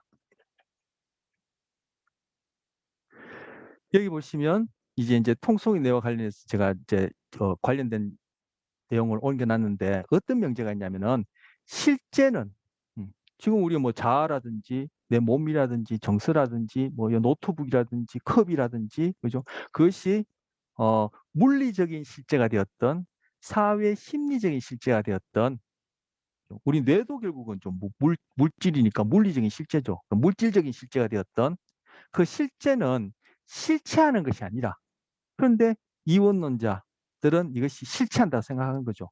그 뭐 바로 대표적인 예가 영혼 같은 개념들이에요. 실체한다고 생각하는데 실체가 아니라 하나의 과정, 프로세스일 뿐이라는 거예요. 뭐 생겨났다 없어지고 생겨났다가 없어지고 하는 과정이란 거예요. 바로 앞서 본 자아라는 그것이 확장되기도 하고 붕괴되기도 하고 소위 정상적인 우리도 잘 때와 깨어있을 때의 자아감이 다르게 경험되는 것처럼 글쎄 하나의 프로세서라는 거예요. 꿈과 관련해서 여러분이 그 장자가 얘기하는 호전몽이라는 것 아세요? 어, 뭐 아세요가 아니라 많이 들어보셨죠? 꿈속에서 나비를 봤는데 나비가 낸지 내가 나비인지 모르겠다. 우리가 꿈을 꿀 때 그것을 꿈을 꾼다라고 아나요? 아니죠. 우리는 꿈을 현실처럼 꾸기 때문에 그게 꿈인 거예요. 만약에 그것이 꿈이라고 한다면은 뭐 루시드 드림처럼 자각몽처럼 그런 경우나 아니면 상상이겠죠. 루시드 드림 같은 경우에는 우리 앞서 각성과 관련해서 봤었는데 루시드 드림이 그게 바로 뇌간의 그러한 렘 수면과 깨어 있음 사이의 전환을 하는 제가 스위치에 비유한 그러한 시스템이 명확하게 렘 수면이나 깨어있음으로 안 돌아가고 이 양다리 걸치고 있을 때 나타나는 것이 자각몽이라 해서 루시드 들으며 그런 경우가 루시드, 예, 이 룩스가 빛이라는 뜻이거든요. 음. 성경에 나오는 루시퍼도 이게 바로 루스, 빛이라는 의미에서 나온 거예요. 어쨌든 근데 이 루시드 드림이 이 자각몽이나 상상이 아닌 경우에는 우리는 꿈을 꿀 때는 그게 꿈인지 몰라요. 그런데 장자가 뭐예요? 나비 꿈을 꾸고 난 다음에 그죠? 그 꿈속에서는 바로 지금 깨 있는 현실처럼 여겨졌는데 그때 그것이 내가 나비인지 나비가 내인지 모른다는 얘기가 바로 이 자아라는 것이 그 자아감이라는 것이 우리가 고정된 실체처럼 믿고 나의 존재는 무엇이다라고 이렇게 확정적으로 얘기할 수 있고 있다라고 여기지는 이 자아감이란 것이 이렇게 그죠? 내가 나비가 될 수 있고 나비도 내가 될 수 있고 즉 이 나비가 될 수 있고 나비가 된 것처럼 이렇게 경험했다는 것은 앞서 봤던 자아감 관련해서 그죠? 구체성이나 개별성에 대한 반대가 되어지는 그런 자아 경험이죠. 바로 이것들이 뭐요? 그러한 심리적 실제가 자아라는 실제가 실체가 있는 것이 아니라 이원론자가 얘기하는 영혼 개념처럼 그런 것이 아니라 하나의 프로세서라는 거예요. 나비에게도 확장될 수 있고 나에게도 확장될 수 있고 자동차에게도 확장되어서 자동차를 그렇게 명함 한 장 들어갈 수 있도록 그렇게 파킹도 할 수 있고 아니면 병리적 현상으로 코타르 증후군이나 환상통역 그렇게 나타날 수 있는 것처럼 과정이라는 거예요. 그런데 이것이 자아나 심리적인 사회 심리적인 그런 실제만 과정이 아니라 이런 내 몸 앞에 보이는 이러한 뭐 책상, 노트북 할 것 없이 모든 세상을 우주까지도 구성하는 이 모든 것이 다 하나의 프로세스지 거기는 실체가 없다라는 거예요. 어디? 양자역학, 즉 양자물리학 세계에 들어가 보니까 순간순간 물학이라 썼네요. 순간순간 입자가 생기는 것 같았는데 어느 사이에 에너지로 변화하고 동양어로 얘기하면 기가 되겠죠. 어느 사이에 에너지로 변화 같은데 입자가 생기는 것 같아서 우리가 살고 있는 이 물리적 세계에서의 시간과 공간 속에서 어떤 위치를 정하고 어떤 운동, 변화, 소위 우리 입장에서는 행동이라 얘기할 수 있는 그런 것들을 관찰할 수가 없다라는 거예요. 즉 양자 물리학에서 보니까 왜 양자 물리학을 서양에서는 동양에서는 이제 양자 물리학 뭐 학자는 있겠지만 처음 시작은 이제 서양에서 바로 이 실체를 찾으려고 물질이 되었든 인간이 되었든 정신이 되었든 분명히 그것들을 쪼개고 환원주의적으로 그 궁극적인 어떤 근본을 찾게 되면은 실체를 발견할 테고 그 실체를 알게 되면은 실제하는 것에 대한 본질을 알 수 있을 것이다. 이해할 수 있을 것이다 해서 실체를 찾아 나선 것이 바로 원자를 쪼개서 우리 몸도 그렇고 뇌도 그렇고 결국 이 보이는 물질 이 우주 전체가 다 결국은 원자로 이루어져 있고 원자를 쪼개서 원자를 구성하는 고 있는 소립자 세계에 들어가서 이걸 들여다보는 것이 양자 물리학인데 여기에 들어가 보니까 어떤 실체가 있는 것이 아니라 다 시시각각 끊임없이 변화하는 프로세스 과정밖에 없더라는 거야. 바로 이것이 아까 통속의 뇌를 얘기하면서 환경과 우리 몸과 이 뇌가 뭘 할 것 없이 서로 뒤엉켜서 역동적으로 작용하는 가운데 나타나는 것이 의식이라는 현상이고 그 안에 중심이 되어지는 자아라는 것이다. 결국 이건 다 프로세스다라고 얘기를 하는 거예요. 물론 이 뇌나 몸이나 환경을 구성하는 이러한 물질들도 다 마찬가지예요. 그래서 바로 우리 자아감이란 것도 그냥 물질이 만들어낸 현상으로서 부정적인 뉘앙스가 있습니다만 그죠? 이번 시간 중에 하나의 착각이다. 그렇게 얘기를 하고 그리고 인간의 사회 심리적인 그런 경험을 이해함에 있어서 뇌만 들여다볼 것이 아니라 바로 몸과 연결돼서 얘기하는 건 바로 정서심리학이죠. 인지심리학은 그냥 뇌 안에 어떤 그런 뭔가 물컹물컹하고 어떤 그런 그 좀 뭐 유령 비슷한 어떤 그런 개념의 정신 이런 부분의 냄새를 전통적으로 많이 갖고 있어요. 지금 현재는 그렇지 않지만 그 뿌리 자체가 그런데 자, 이 부분은 이제 생략하고 뇌와 몸 이러면 정서죠. 근데 이 정서도 환경하고 다 고려해서 통합적으로 생각을 하거든요. 시작은 여기서부터 이제 시작하는 거죠. 환경과 늘 상호작용하고 하는 몸으로부터 시작해서 뇌를 매개로 우리 어떤 그런 의식이란 것까지도 이 정서가 설명을 해요. 인지보다도 오히려 더 타당하게. 그런데 이 환경과 몸과 뇌가 서로 뒤엉켜서 거물망처럼 역동적으로 엉켜 있는 가운데 바로 우리의 경험을 이해해야 된다는 것이 우리 학기 초반에 뇌를 이해함에 있어서 바로 분산신경망적으로 이해해야 된다. 뭐 뇌와 행동 간의 관계. 행동은 뭐죠? 우리 유기체가 하는 측정할 수 있는 모든 것 하면은 의식, 사고, 감정들이 다 포함돼요. 바로 그러한 것과 뇌 사이의 관계를 이해할 때 바로 분산신경망적으로 이해해야 된다고 했는데 뇌뿐만 아니라 뇌가 몸과 환경과 또 이렇게 거물망처럼 엮여져 있어서 분산신경망적으로 이해된다. 즉, 이 경우는 분산신경망이라 하죠. 왜? 몸과 환경까지 포함하니까 바로 어떤 네트워크, 예, 네트워크, 넷, 넷, 네트워크이라는 그러한 어떤 견해 패러다임에서 이해해야 된다. 뇌만 홀랑 떼놓고 봐서는 안 된다라고 하는 것이 바로 통속의 뇌와 관련된 것이고 이와 관련해서 비판하는 것이 철학자들이 그죠? 뇌과학의 함정, 뇌과학의 함정이란 이름으로 그러한 책도 나와 있는데 바로 뇌과학이 과거에는 뇌만 이해하면 인간을 이해할 수 있다고 그렇게 뇌과학이 시작됐던 거예요.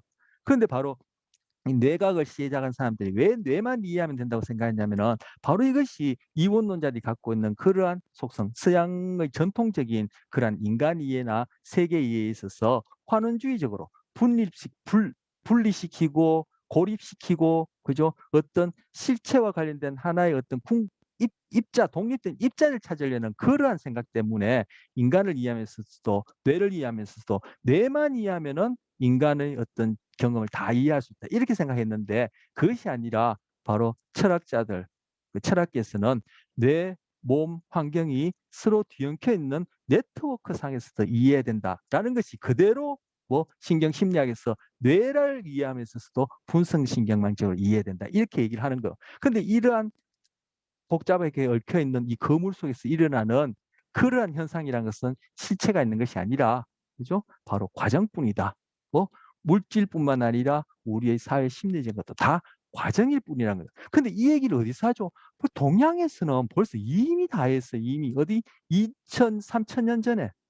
그래서 바로 양자 물리학에서 밝혀진 그러한 과학적 증거들이 이 동양이 2, 3천 년 전에 이미 얘기한 그것하고 통하구나 해서 바로 그쪽에 있는 그런 과학자들 그리고 이러한 견해를 갖고 있는 철학자들이 이 동양의 그런 세계관, 인간관에 대해서 같이 연결하고 이쪽으로 관심들이 쏠리고 있는 중이에요. 그런데 바로 여기에 더 부합하는 것이 우리 심리학 안에서는 뭐 동양에는 심리학이라는 게 따로 학제로 없었죠. 근데 심리학 안에서는 정서 심리학이 여기에 가까워요. 부합해요.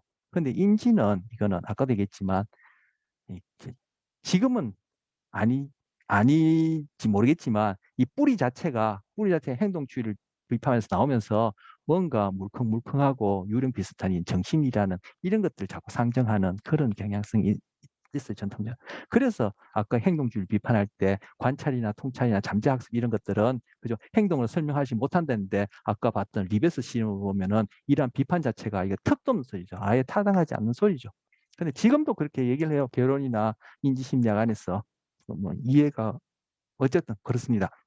그래서 바로 금방 얘기한 장황하게 얘기한 이 그런 양자 물리학과 관련된 그리고 동양의 사상과 관련된 그것과 관련해서 또 다른 명제가 뭐냐면은 이 모든 것은 물질뿐만 아니라 우리가 소위 정신적인 얘기한 것도 다 포함되는 거예요.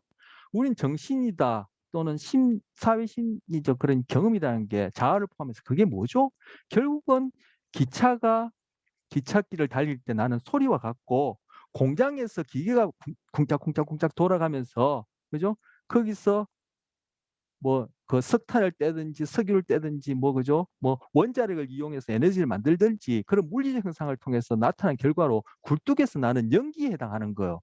기차 소리가 기차를 달리게 하는 것도 아니고 굴뚝에서 나오는 연기가 그죠? 공장 안에서 무엇을 만들지 공장 안에 있는 기계를 돌리는 것이 아닌 것처럼 결국 우리 물질을 우리의 소위 정신이라고 표현하는 것은 심리라고 표현하는 것은 다 결국은 물리적 과정, 아까 과정, 이 프로세스, 결국 물리적 과정으로 일어나는 하나의 부산물인데 바로 그런 모든 것들은 실체가 아니라 하나의 사건, 이벤트로 존재한다는 거. 그 이벤트라는 것이 사건하고 같은 얘기예요. 제가 아까 양자 물리 세계에서 결국 입자가 생기는 듯 하더니만 어느 데 사라지고 어느 데 사라진 듯 하더니만 또 입자가 생기고 이게 결국 다 뭐요? 이벤트. 이가 이것이 아웃이란 뜻이고 벤트가 이것이 come 출현한다는 뜻이죠. 밖으로 출현하는 것밖에 없어요. 자, 우리 학습 심리학에서 행동주의를 바탕으로 학습 심리학에서 얘기하는 뭐죠? 바로 외부에서 일어난 자극 그리고 유기체 뭐 블랙박스라고 인지 심리학에서는 그렇게 비판하지만 블랙박스라는 의미 속에 그죠? 그런 뉘앙스를 넣어서 비판하지만 어쨌든 블랙박스를 통해서 나오는 반응, 행동을 보죠. 근데 이 반응 행동도 뭐예요? 다 측정할 수 있는 형태로 다룬다는 얘기는 바로 이 자극과 마찬가지로 뭐 물리적 사건으로 다룬다는 거예요. 그리고 또 하나 이제 학습 심리학의 행동주의는 뇌과학을 하는 것이 아니니까 아까 리벳 실험에서 얘기하는 것처럼 뇌의 어떤 뭐 그죠? 뭐 정기적 현상이라든지 그거 관련된 용어나 개념은 소개를 안 해요. 몰라서 안 하는 것이 아니라 이쪽 패러다임 자체는 행동이란 것을 키워드로 갖고 얘기를 하는데 그런 블랙박스라고 얘기하는 이 유기체, 즉 나라는 존재도 결국 하나의 실제 하는 것인데 과정으로서의 뭐요? 사건, 이벤트인 거죠. 나라는 존재도. 그래서 행동주의를 바탕으로 한 학습 심리학에서는 다 이벤트를 다룬 거예요. 그것이 사건이다, 유기체다, 반응이다, 행동을 얘기하지만 결국 자극, 사건, 물리적 사건에 의해서 측정할 수 있는 형태의 행동, 즉 사건이 물리적 사건이 일어나는데 그것을 매개하는 나라는 유기체도 하나의 물질로 이루어진 사건이란 거예요. 그래서 학습심리학 다 사건을 다루는 거예요. 사건. 그래서 학습심리학 배우신 분들은 학습심리학 책에서 계속 뭐요? 사건이라는 단어가 간간히 출연해요. 바로 이것하고 일맥상통하고 양자물리학하고도 상통하고 동양철학하고도 상통하는 거예요. 단지 뭐요? 이원론하고 심리학 안에서는 굳이 제가 비판하자면 인지심리학하고는 좀 모양새가 다른 거죠. 그쪽 동네하고는. 그래서 모든 것은 실체가 아니라 사건으로 존재한다. 지금 이 화이트헤드라는 사람은 수학자이자 철학자인데 철학자도 이런 얘기할 뿐만 아니라 양자 물리학도 이렇게 얘기하고 동양 철학에서도 벌써 그렇게 이제 얘기를 했다라고 제가 앞서도 그런 비슷한 얘기를 했었고 좀 전에 얘기했던 거. 그래서 바로 전통적인 서양, 지금은 뭐 서양 철학자나 과학자들이 그 데카르트의 어떤 이원론적 그런 식으로 생각은 하는 사람이 극히 드물어요. 근데 과거에 데카르트적인 그런 이원론적 생각에서의 이성이라는 것은 시 공간을 떠날 수 있는 초월적인 것이 아니라 삶의 현실에 내재하는 것이다. 뭐 몸과 뇌와 환경이 그냥 그물처럼 뒤엉켜서 그죠? 몸과 뇌라는 나 바로 그러한 하나의 사건 이벤트라는 이러한 싱귤라 포인트라고도 제가 싱귤라 포인트에 대한 개념이 명확하지 않으니까 어떤 그러한 사건들을 유기체로 얘기한 사건들을 통해서 매개되어서 나타나는 것이 뭐 우리가 정신이다 심리라고 얘기하는 하나의 현상이고 그것을 학습 심리학에서는 행동이란 개념으로 측정해서 다 다루는 거예요. 바로 이게 뭐요? 몸과 뇌, 몸을 포함해서 뇌 그리고 소위 의식이라는 그러한 공장에서 나오는 굴뚝이나 기차 바퀴 소리에 해당하는 이런 것까지 다루는 것이 바로 정서심리학이고 정서심리학이 환경하고 다 결부돼서 생각하는 거예요. 그래서 이성은 과거에 생각했던 초월적인 것이 아니라 우리 바로 이 현장의 삶 속에서 이 순간에도 그런 이성이라고 얘기하는 그런 기능, 그죠? 그런 정신적이라 얘기한 현상들은 끊임없이 이것이 모양새가 변하면서 아까 자아와 관련된 그러한 의식은 확장되기도 하고 감소되기도 하고 소위 뇌가 어떤 상태냐에 따라 몸이 어떤 상태에 따라 환경이 어떤 상태에 따라 그것이 왜곡되기도 하고 그렇게 된다라는 거예요. 뭐 저나 여러분이나 소위 뭐 정상적인 사람은 바로 꿈을 꾸는 그런 상황에서의 어떤 정신적인 현상은 깨어있을 때와는 다른 어떤 구성된 형태의 그런 자아를 또는 의식적인 경험을 보이는 예죠. 바로 그것만 생각해 봤더라도 이 얘기가 탁 와닿으리라 저는 생각합니다. 뭐 제 생각에는.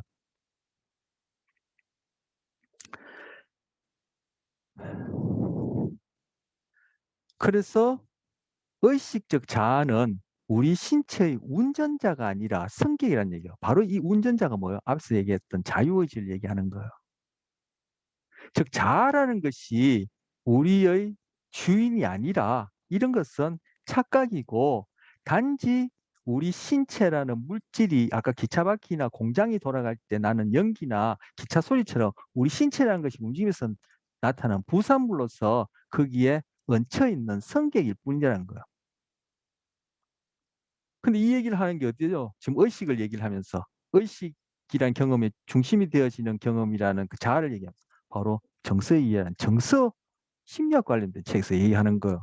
그래서 제가 뭐 정서를 특히 뭐 좋아하고 그 의미를 제가 뭐 어렴풋이 알기 때문에 이게 중요하다는 걸 느껴져서 뭐 수업 때마다 얘기를 하는데 이 정서 심리학이 그런 위치를 차지하는 거예요.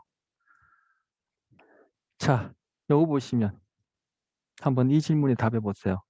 나는 부모님이 주신 이름입니까? 나는 내가 타고난 성별입니까? 나는 나의 직업입니까?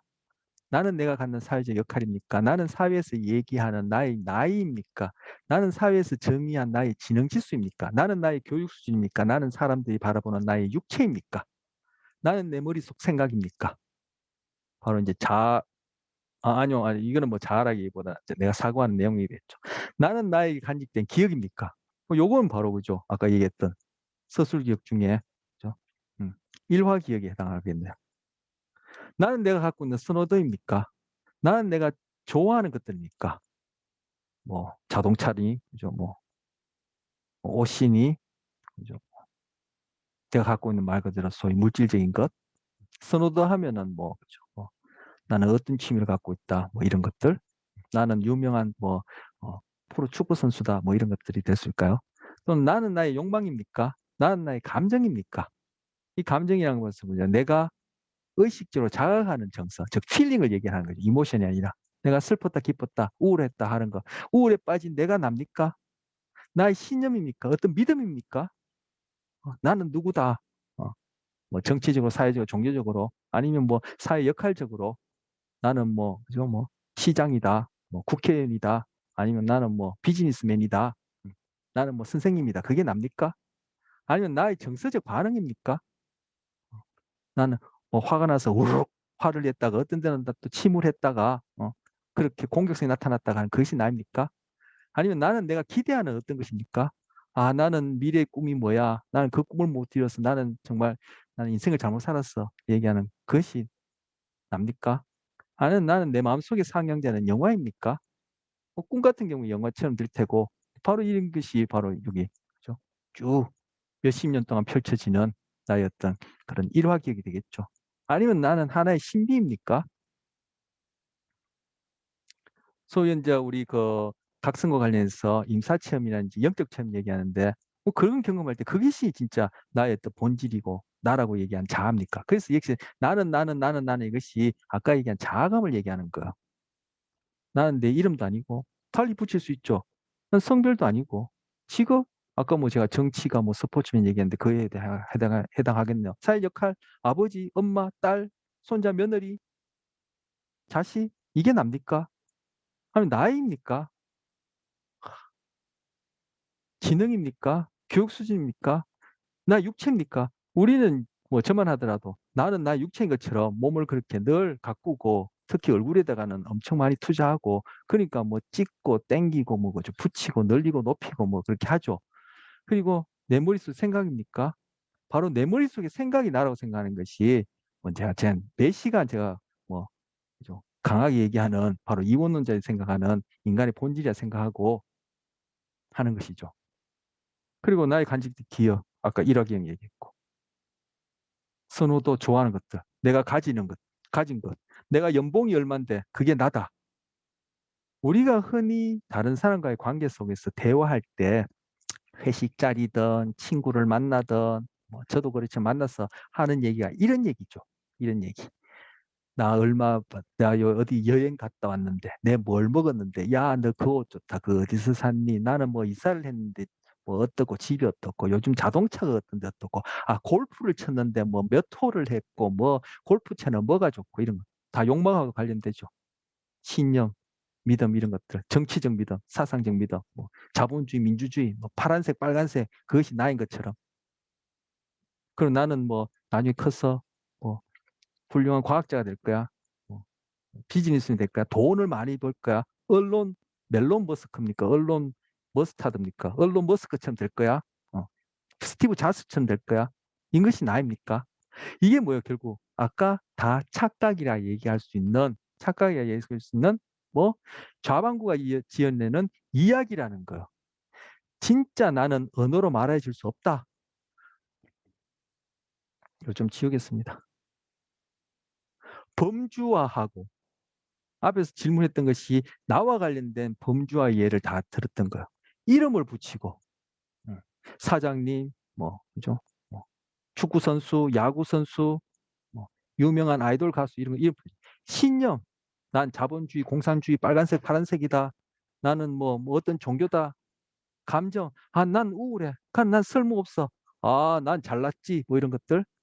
그 밖에 어떤 것이든 다 알려진 것. 즉, 언어화할 수 있는 의식이란 것이라면 그것은 진짜 나가 아니라는 거예요. 그것은 알려져 있지 않다. 뭐, 진짜 나는 알려져 있지 않고 이름 불려지지 않는 거란 거. 자, 우리 첫 시간부터 좌반구, 우반구 얘기했습니다. 지금 앞에서 봤던 것, 그리고 오늘 시작하면서 얘기했던 것들은 다 좌반구를 매개로 한 현상들이에요. 아, 지금 운해를 써야 되는데 이건 또.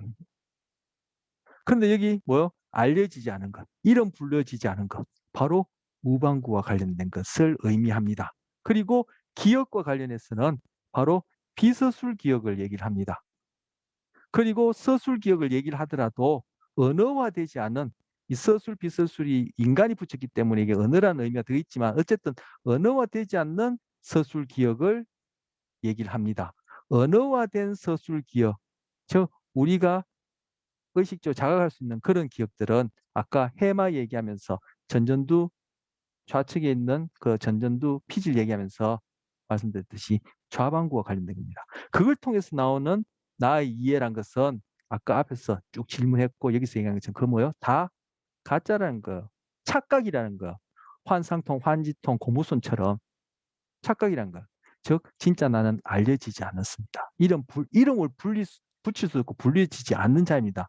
이것이 바로 우방구의 속성과 관련됐다고. 이 우방구는 좌방구와 달리 몸 신체하고 아날로그적으로 연속적으로 밀접하게 연결되어 있습니다. 바로 이러한 특성 때문에 이것 이후에 제가 뭐 한다 하면서 지금 몇 번째 지금 미룬다 할까요? 딜레이 됐는데 바로 주의라는 것을 볼 겁니다. 그리고 우리가 주의를 세 가지로 나눌 때 방향적 주의, 선택적 주의, 지속적 주의 얘기했는데 그때 이거와 관련된 부위, 내부 얘기하면서 두정엽, 전전두엽, 전전두엽 얘기했어요. 그게 여기 슬라이드는 전두엽 얘기했지만 여러분 전전두엽이라고 이렇게 메모하시고 기억하세요. 얘기했지만 이거 다 어느 쪽에 있었죠? 오른쪽에 있었죠. 우리는 주의 얘기하면은 이런 선택적 주의나 지속적 주의는 내가 의식적으로 한다지만 바로 그런 의식이라는 것도 결국 그 뿌리는 뭐요? 우방구의 주의와 관련된 몸으로부터 시작한다는 거야.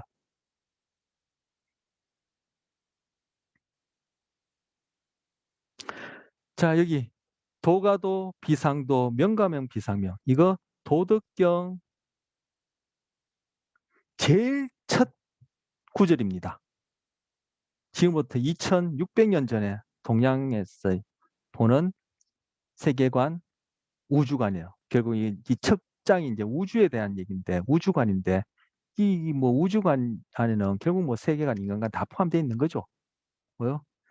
우리가 어떤 원리라고 얘기하는 것은, 즉 도라고 얘기하는 것은 거기다 이름을 붙일 수 있는 그런 도도 아니고 이름 붙여져서 이것이 도다, 이것이 진리다라고 얘기하는 그런 모양의 진리가 아니란 얘기예요. 그리고 명가명, 병사명, 명가명, 비상명. 우리가 이거는 무엇이라고 이름 붙이던 것은 바로 그 대상에 해당하는 바로 그 자체를 의미하는 것이 아니다. 즉 우리는 이름 붙일 수 없고 무엇이 진리라고 얘기할 수 없다라는 걸 얘기하고 앞서 봤던 양자 물리학과 물리학과 바로 화이트헤드라는 유기체 철학자. 이 유기체 철학이 바로 뭡니까? 환경과 몸과 우리 뇌 이런 것들이 거물처럼 엮여서 역동적으로 돌아가는 가운데 세계와 인간에 대한 보편적 질문을 한다. 이렇게 볼 수 있는 이 유기체 철학하고도 통하는 얘기죠. 뭐 다 과정이라는 얘기예요. 다 과정. 어떤 실체가 있는 것이 아니라 나라는 이 몸뚱아리도 그렇고, 그죠? 나라는 자아감도 그렇고 그 안에서 일어나는 의식적 경험도 다 의식적 경험도 다 과정이라는 거. 고정된 것이 아니라.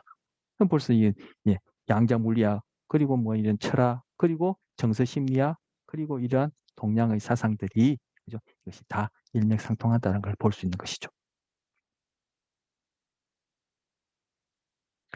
좌뇌는 오직 정보를 해석하고 그것을 토대로 그럴싸한 개연성 있는 현재 상황이 설명되는 이야기를 만들어낼 뿐이다. 이거 우리 이미 어디요? 풀린의 얘기하면서 작화 얘기했죠. 어. 그런데 불린의 환자에서만 작화가 일어나는 것이 아니라 바로 그런 경우에는 그것이 확연히 드러나서 관찰되진 경우고 바로 저가 현재 일상생활에서 바로 좌뇌를 통해서 이렇게 한다는 거. 이걸 가지고 만드는 것이 나라라고 생각하는 자아인데 그 나가 진짜 나가 아니라 그 다 뭐 착각이라는 거죠. 엉터리라는 거죠. 단 자네에게만 말이 되면 그만이다. 또한 개연성을 해치지 않기 위해 스스로 어떤 행위를 지시했다고 착각하게 된다. 이게 뭐예요? 자기의 행동과 사고를 내가 한다라고 하는 아까 주체성과 관련해서 자유의지를 얘기하는 거죠. 그때 이 자유의지라는 그런 것도 좌뇌가 만들어낸 뭐 이야기, 거짓말, 착각이라는 거예요. 여기서 언어 설명도 진실은 아니다. 아니지만 이 해석하는 마음, 바로 좌반구와 관련된 그러한 소위 마음이라고 이름 붙이는 그런 현상이 에겐 중요하잖아요, 좌뇌는. 뭐 그것이 진실과 관계없어. 말만 되면 돼요. 바로 나 자신에 대한 이해도 말만 되면 돼요. 그것이 그죠? 우울이든 뭐 아니면 뭐 교만이든 좌절이든 그죠? 말만 되면 돼요. 그리 보면은 우울증의 대표적인 게 한 예로 우울증을 겪는 사람들도 어떤 기질적인 문제, 그런 뭐 유전적이나 아니면 뇌에 실질적으로 어떤 그런 그런 병리가 있다든지 그런 뭐 구조적으로 뇌에 어떤 그런 손상이 있다든지 그런 것이 아니라 소위 정신적 심리적으로 일어나는 우울증 같은 경우에는 바로 좌뇌가 만들어낸 그 이야기에 속아서 푹 빠져 있는 거예요. 나오면 되지. 그 이야기가 좋대요. 뭐 좌뇌가 실제와는 달라도 뭐요? 그 중요하지 않아요. 그것이 사실이 아니냐. 뭐 그냥 뭐요? 말만 되면 되는 거예요. 이 해석하는 마음에는 그게 중요하지 않아요. 오히려 자신의 설명과 해석이 뭐요? 옳다라고 여기집니다. 옳다라고. 그래서 아까 코타르 증후군 환자 같은 경우에 당신은 죽지 않았다. 당신 지금 팔에서 이렇게 상처가 나서 피가 나지 않느냐 하더라도 그 확신을 결코 꺾지 않아요. 뭐 좌반구가 그 확신을 꺾지 않는 거죠. 뭐 우반구를 통해 몸에서 오는 그런 정보가 정서라는 이름으로 처리되어서 좌반구의 그러한 이런 해석하는 데 이름 짓고 구별하고 분별하는 이러한 이원론자들이 갖고 있는 서양의 전통적인 그런 생각이 강한 그러한 좌반구의 그러한 이야기가 결코 그것을 받아들이지 못하니까 당신은 죽지 않았다. 지금 상처가 나가서 피가 흐르고 있지 않냐 하더라도 결코 자기가 죽었다라는 그런 망각을 포기하잖아요. 끝까지 죽었다고 얘기해요. 그래서 오히려 자신의 설명과 해석이 옳다라는 확신이 찬다. 이게 뭐요? 좌뇌가 하는 일이라는 거예요. 좌뇌가 하는 일. 그래서 제가 책도 한번 소개해드렸습니다만 라마찬드란 박사의 두뇌 실험실 그 책에서 라마찬드란 박사가 하는 말입니다. 억지로 노력하지 마라. 뭐요? 억지로 노력하는 게 좌반구 하는 짓이에요. 일부러 하면 안 된다. 좌반구가 통해서 하는 짓이죠. 그러면서 그 행위를 지시했다고 자기가 또 착각도 하죠. 하지만 그냥 하거나 하지 말지 이렇게 해서는 결국 일이 되는 것처럼 뭐 좌뇌는 확신에 차고 스스로 속이지만 그 일은 될 리가 없다는 거. 즉, 우방구 좌방구를 완전히 이렇게 뭐 딱 구별해서 우방구만 좌방구만 이렇게 국한해서 얘기는 할 수 없지만 그래도 좀 더 비중을 둔다면은 지금까지 얘기한 게 다 그런 의미로 얘기를 한 겁니다만 비중을 둔다면은 우방구 그리고 몸에 가깝고 환경에 대해서 그죠? 아날로그적으로 늘 상호작용하면서 환경에 대해서 오히려 더 실제적이고 타당하게 행동하는 즉 불린의 환자에서 의식하지 못하지만 왼손이 그 우방구에 주어진 정보에 타당하게끔 합당하게끔 행동하는 그러한 것에 맡겨두고 우리가 행동하고 삶을 살아갈 때 앞에서 했던 질문, 당신은 당신의 선호입니까? 당신의 직업입니까? 나임입니까? 믿음입니까? 뭐 감정입니까? 이런 것들 속지 않고 나로서 진짜 나로서 살 수 있다라는 얘기를 하는 거예요. 이건 뇌과학자가 하는 얘기야. 이건 신경심리학자가 하는 얘기고. 앞에서 뭐 그 화이트헤드는 이제 철학자가 하는 얘기고.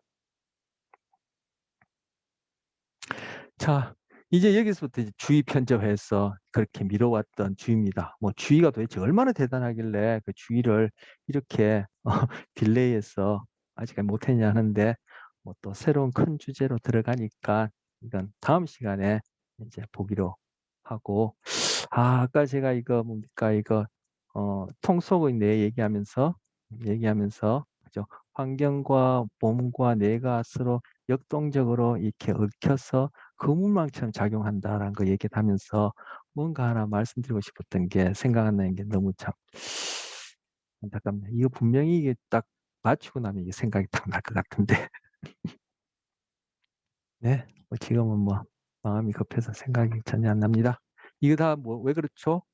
바로 현재 제가 급하다. 시간도 그렇고 너무 많이 지나서 급하니까 이 몸 자체가 이완이 안 되고 우리가 배웠던 내용과 관련해서 연결하자면은 교감신경계가 활성되면서 불안한 거예요. 편안하게 이완이 안 된 거예요. 그래서 저도 이거 그죠 뭐 이게 중요하다고 얘기하고 여러분한테 그죠 뭐 저는 다 된 것처럼 얘기하지만 저도 뭐 전혀 안 됐다는 거 증거죠. 그래서 몸이 편안하고 즉 좌뇌에 맡겨두는 것이 아니라 바로 몸과 가까운 우뇌 이 상황에 그냥 맡겨두고 이완되어지면은 소위 제가 지금 기억이 안 난다라는 이런 언어적 서술 기억이 훨씬 더 작동이 잘 되어져요. 그런데 제가 지금 뭐요? 그런 상태가 아니죠. 불안하죠. 불안하니까 그러한 그런 좌뇌를 통한 그러한 그 기억, 달리 얘기하면 그런 인지적 정보 처리가 딱 방해를 받는 거예요. 그래서 바로 우리가 흔히 공부다 하면은 그냥 이 책 보고 외우고 지금 제가 얘기하는 이런 것들만 공부를 생각하는데 어쨌든 그런 공부를 잘 하려면 그것뿐만 아니라 우리가 뭐 몸으로 익히는 운동도 마찬가지인데 잘 하려면 즉 뭔가 배우고 그것을 기억이라는 이름으로 갖고 있다가 다음 상황에서 잘 사용하려면은 몸이 편안해야 돼요. 바로 그런 기능을 가장 직접적으로 무너뜨리는 게 불안이에요. 뭐요? 내 몸이 환경과의 상호작용에서 긴장해 있다는 거죠.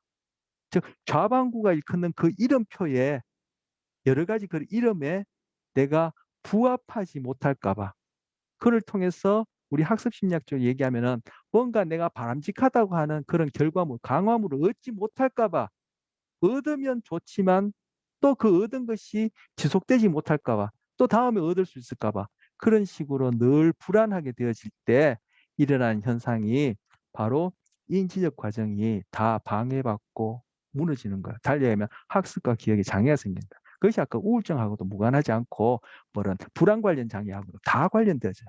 그래서 제가 지금 얘기하다 보면 좀 맞춰야 되는데 말이 길어졌는데 뭐 항상 말이 길지만 길어졌는데 바로 이게 왜 생각 안 나느냐? 내가 현재 불안하다는 거야. 그러니까 인지작용이 그대로 딱 마비가 되는 거죠. 이게 바로 또 정서와 관련된 거야. 정서는 뭐 항상 환경과 맞물려 있는 몸에서부터 시작한다라는 것이죠. 그리고 불안은 이 뇌들 간의 이런 거물망처럼 네트워크 되어 있는 이 연결을 끊는 주된 원인이 불안이라고 얘기할 수 있는 신경생리학적 현상이에요. 그래서 바로 우울증도 그죠? 어느 하나에 탁 꽂혀서 거기서 벗어나지 못하는 거라고 얘기를 하는, 그렇게 두리뭉실하게 표현할 수 있는데, 이것도 뭐요? 뇌의 전반적인 그러한 기능들이 서로 잘 연결되지 못하고 그 연결이 끊겨서 하나의 어떤 사건에 고립되어서 그것만 계속 소위 집착이라고 표현할 수 있는 그러한 정보 처리가 일어나기 때문이다. 이렇게 얘기할 수 있는 거예요. 그러면 뭐 대표적인 현상이 뭐 불안과 관련된 일상에서 나타나는 대표적인 현상이 바로 우울증이거든요. 뭐 지금 마쳐야 되는데 벌써 그저 뭐 시간을 많이 또 이 얘기하다 잡아먹었는데, 바로 편안한 마음이 우리의 그런 인지작용에도 중요하게 작용하고, 뭐 몸을 통해서 배우는 기술을 처리하는 데도, 기술, 몸을 통해서 어떤 기술을 배워가는 그러한 인지 처리에도 이런 몸의 상태가 바로 토대가 되어진다. 이렇게 얘기할 수 있습니다. 뭐 그러지 않아도 긴데 또 얘기하다 많이 길어졌습니다.